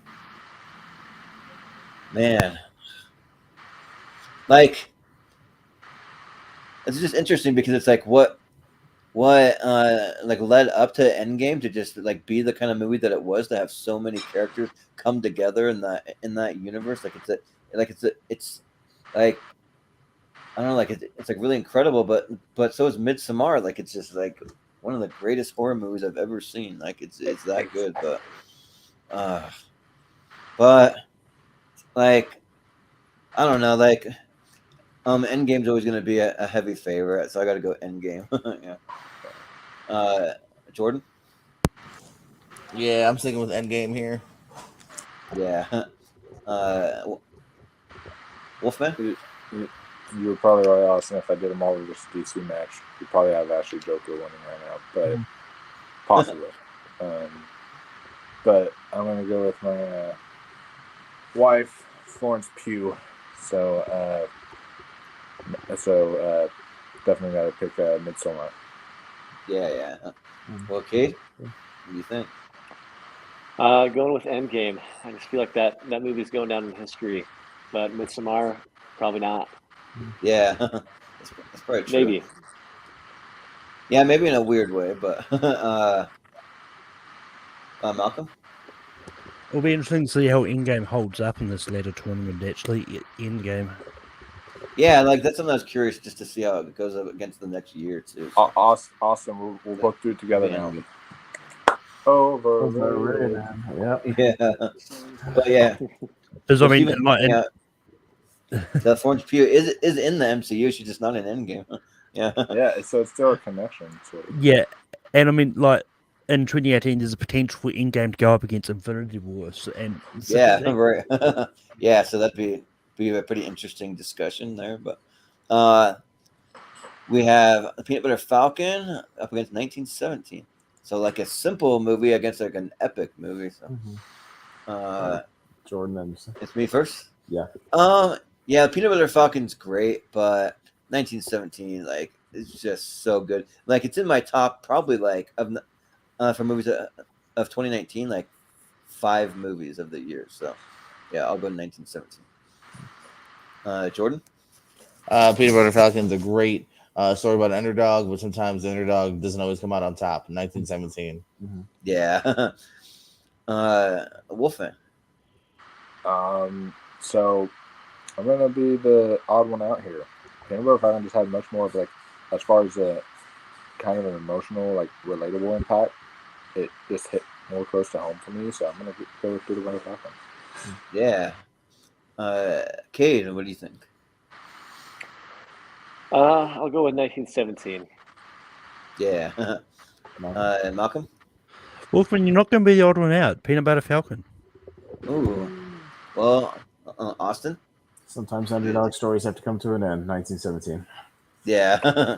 Yeah, but like, I think I might even put on 1917 after this because I'm in a house all by myself and I can like just crank up the surround sound as loud as I want. You still got to watch your new favorite movie, Hot Fuzz, sir. Yeah, before you can watch anything else. You're a little late. But 1917 good. It's not even officially my new favorite movie yet, and I watched Shopping Mall this morning. Yeah. True. Yeah, I do need to watch that. Maybe I'll watch them both within the next like day or two. But yeah, that'll be the end of that. So we got our final four. So we're getting down to it. The best movie of 2019 is going to be one of these four. Mm-hmm. So according to Tournament Fights, so so we have Ford v Ferrari versus Marriage Story, and I think it's JPO first. Yeah, right? JPO's up first. Yeah. All right. As much as I love the coupling of Bale and Damon, I'll go with the other decoupling and go for Marriage Story. Yeah, sounds good. Wolfman. Yeah, instead of the bromance, I'll go with the romance and pick Marriage Story. Yeah. Kate? It's going to be the bromance for me, 4v Ferrari. Mm-hmm. Yeah. Malcolm? Ford v Ferrari. Yeah. Austin? This could be interesting. I'm going to go Ford v Ferrari. Oh my God. Yeah. It's going to be the biggest upside of the night. Well, I mean... Oh, wait, no, it won't. If you depend on what you Yeah. What's crazy to me that that like Adam Driver and Scarlett Johansson outperformed Christian Bale and Matt Damon in my mind. I think that they gave a better performance than two powerhouse actors. So I got to go with Marriage Story. So they were like some of the best performances that year. Like I honestly, hold on, damn it. Yeah, it's a tie. Give me the confirmation. It's a tie, bro. Hold up. It's a tie. I thought we had 4 votes for Marriage Story. Nope. It's a tie. 3 and 3. And it goes to Malcolm. I know what it's going to be now. I'm going to make someone mad. Ford v Ferrari. Yeah. Not mad. Not my vote, but I love that movie. Not cool, bro. Not cool. But anyway. All right. Well, we got Endgame versus 1917. Wolf is first. No. 1917. All right. Cade? Ooh, I'm going to go with Wolfman's argument a little earlier. This Endgame had a lot more emotional value for me, so Endgame. Yeah. Malcolm? Endgame. Yeah. Austin? 1917. Man, yeah, this one's so tough. Oh, man. I don't know. Like, if we're talking right now, like what I would rather watch, it's probably 1917. But I mean, if I'm being objective overall, I think Endgame just edges it out. But I think film isn't objective. Film is subjective. So. Yeah. But still, yeah, I'll subjectively pick Endgame. GPO. I mean, Endgame has that advantage of being characters you've grown to love for years, but I grew to love the setup of 1917 within 2 hours. So 1917. Yeah. Also gets to put the final nail to it. So 1917. Goodbye, Endgame. This is your Endgame. Oh yeah, because of the tie. Yeah. Yep. Okay. Yeah. All right. Well, that's fair because it's pretty close for me. So yeah. So yeah, this is our championship. One of these two is the best of 2019. So who's first now? Cade. Cade, okay.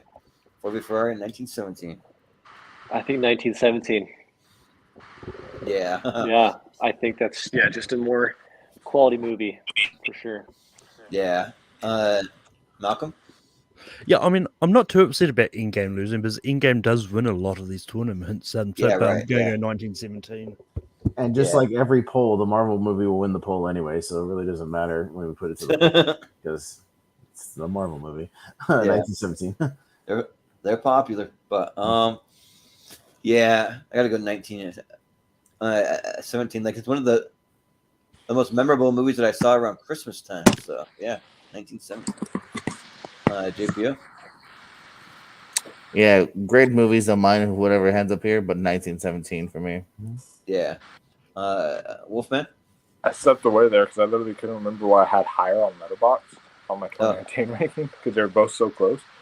But I looked and I had 1917 questions. So I'm gonna have to pick 1917. Yeah. Well, we have a winner. 1917. 1917. Yeah. After 3 tournaments, 1917. There you The go. best movie of 2019 according to Tournament Fights. So, yeah. But yeah, it's right next to 1941 in my collection. Hey, Yeah. 2019 tournament chose 1917. There it is. Yeah. Oh, 1917. Yeah. very But fitting.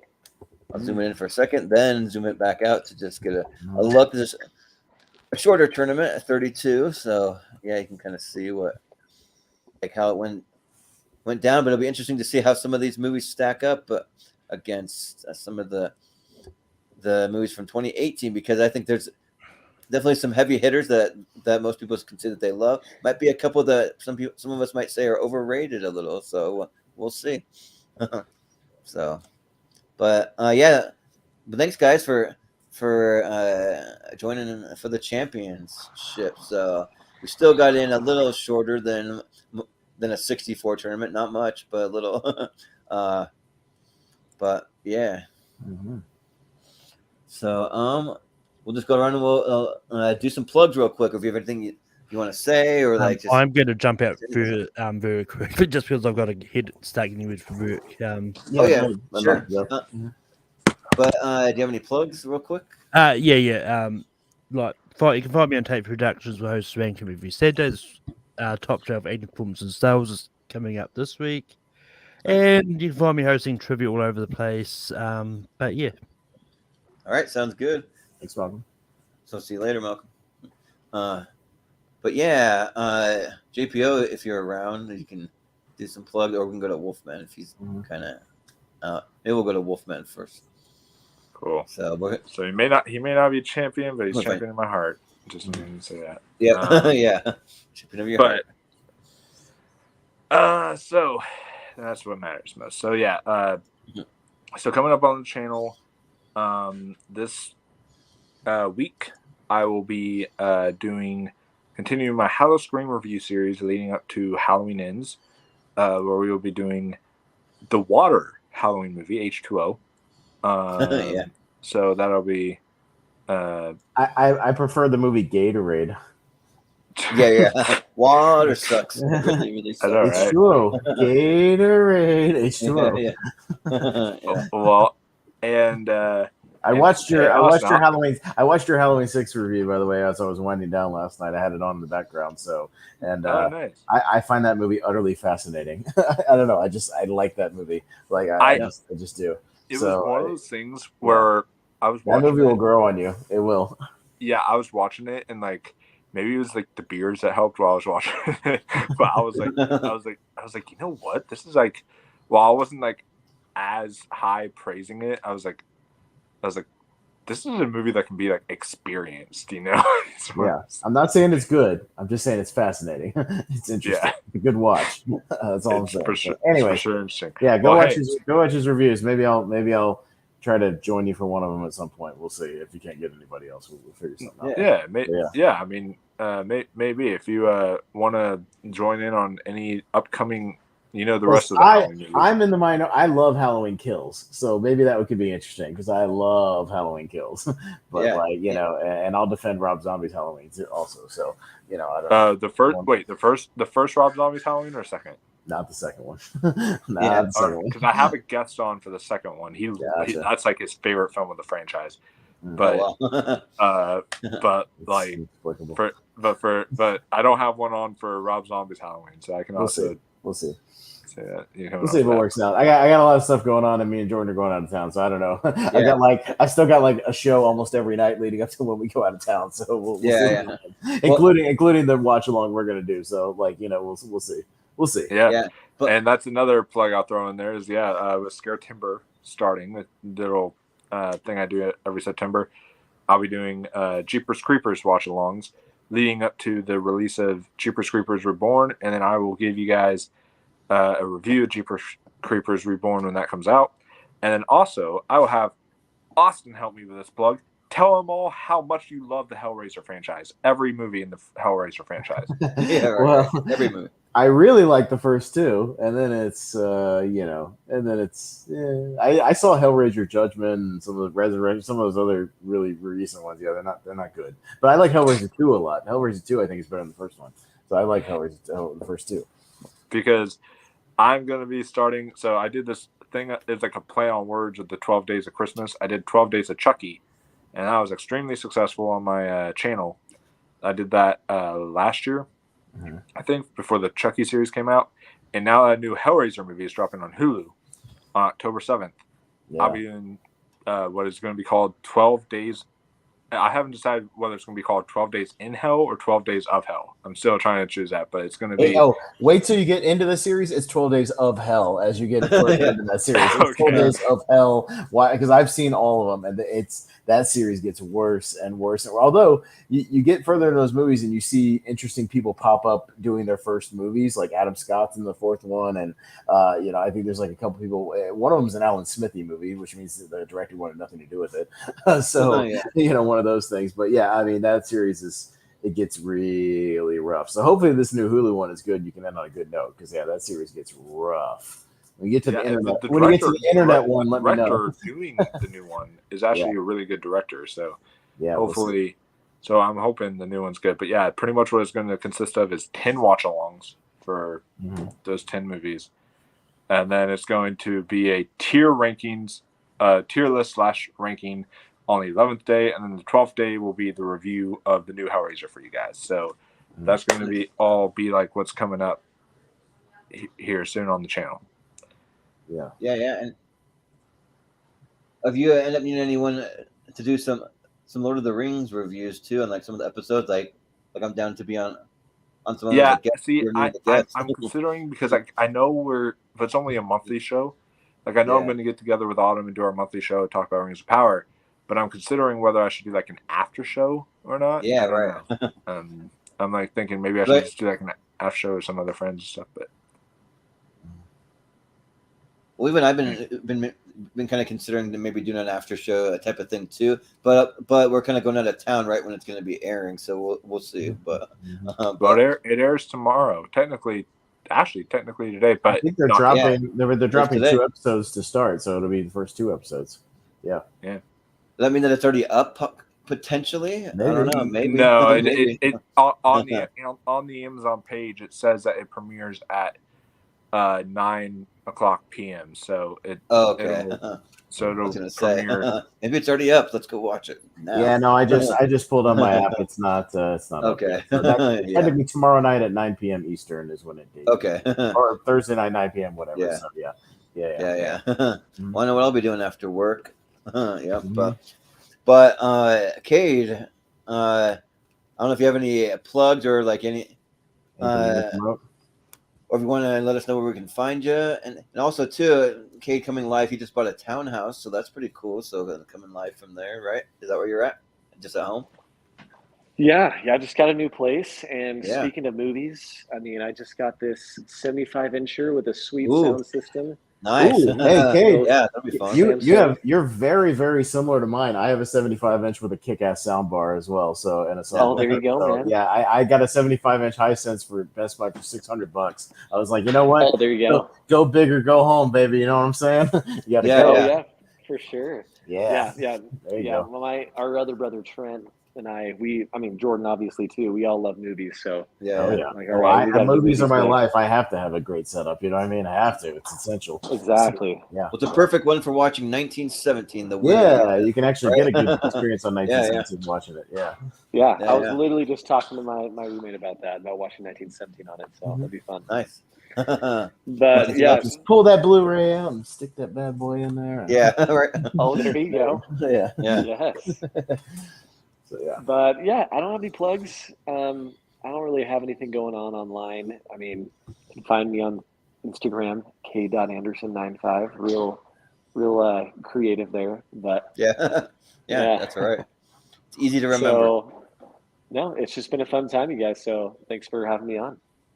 Yeah, and we're just 2 days shy to where I could have had Cade on live in studio because he'll be here in a couple of days. So that'll be fun. So I'm looking forward to that. But Same here.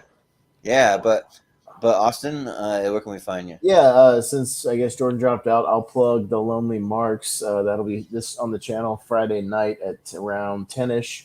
We'll be doing our prediction show for both WWE's Clash of the Castle this weekend pay-per-view and AEW's big all-out pay-per-view. So we kind of do a prediction preview sort of discussion show, whatever's going on. So it's our wrestling show. So that's speaking of all out, I actually saw that at my Regal. They're actually showing. Around some theaters around the country, they've started doing AEW and like they do the UFC and the boxing and stuff. Yeah, some of them show them in the theater. So if you're willing to stay up and watch it in the theater, I saw UFC at the theater one time. That was fun. But I'll probably have to watch it the next day because I'll be at work that night. But yeah, it's we'll be doing our preview show and then we'll review it obviously the next week. So we'll be reviewing both shows. I'll plug that for him, and we're thinking me and Wolf somewhere around the 10th, maybe like the Saturday night, we'll be recording our watch along. We're gonna watch along Jeepers Creepers 2 because it's the more fun and it's on Prime, so I can put it on in the background, like near my computer or whatever. We can watch it, and I think it'd just be the more fun one to yap about while we're watching it. So it's a fun guilty pleasure. Yeah, it's a fun guilty pleasure. It's silly and a lot of body count in that one because there's more people, so that one's a little more fun, not just the two people, it's a little more goofy. So we're gonna be doing that one, so that'll be fun. Cool. Yeah, and I guess sometimes when you gotta go. So JPO, that's why his channel is the Pierce Co. He just started a show about trivia tournament, and my match was the first match of the tournament. You can go find it right there on his channel. So check it out. Me versus Will Cohen. Go watch it. Yeah. Sounds good.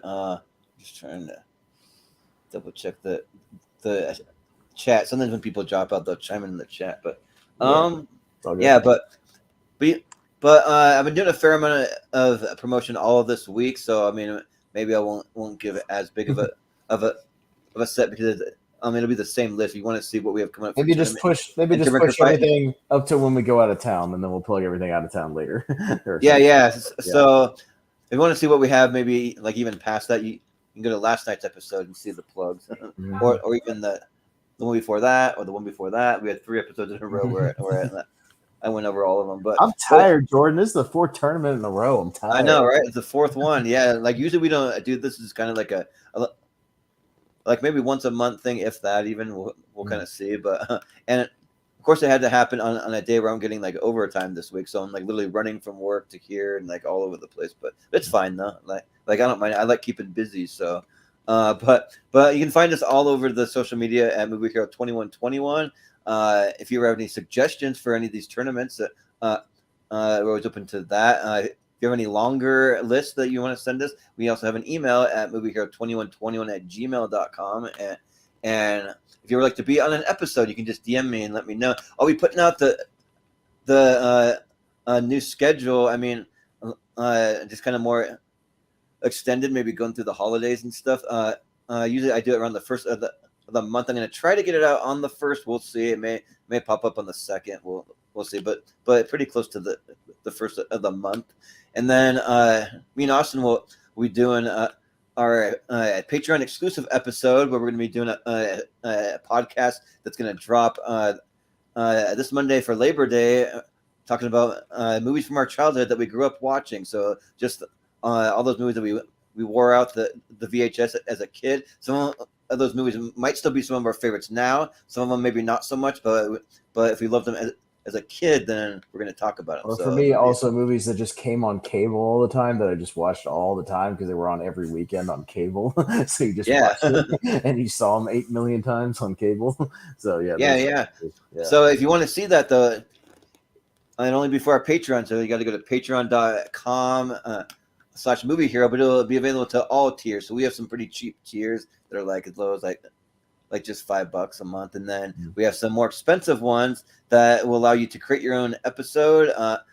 You pick whoever you want in the episode, when you want to do the episode, what the topic is, all of that stuff. We'll be doing some giveaways over there. We're doing a lot of fun stuff over there. So and also it just kind of helps support the some of the things that we want to do with the channel, like some more travel vlogs, some more just some bigger and better things, maybe like having some of us upgrade our studio situation maybe a little bit. So like we're gonna put all the money right back into the channel. So we appreciate anything that you're able to do. And then let's see.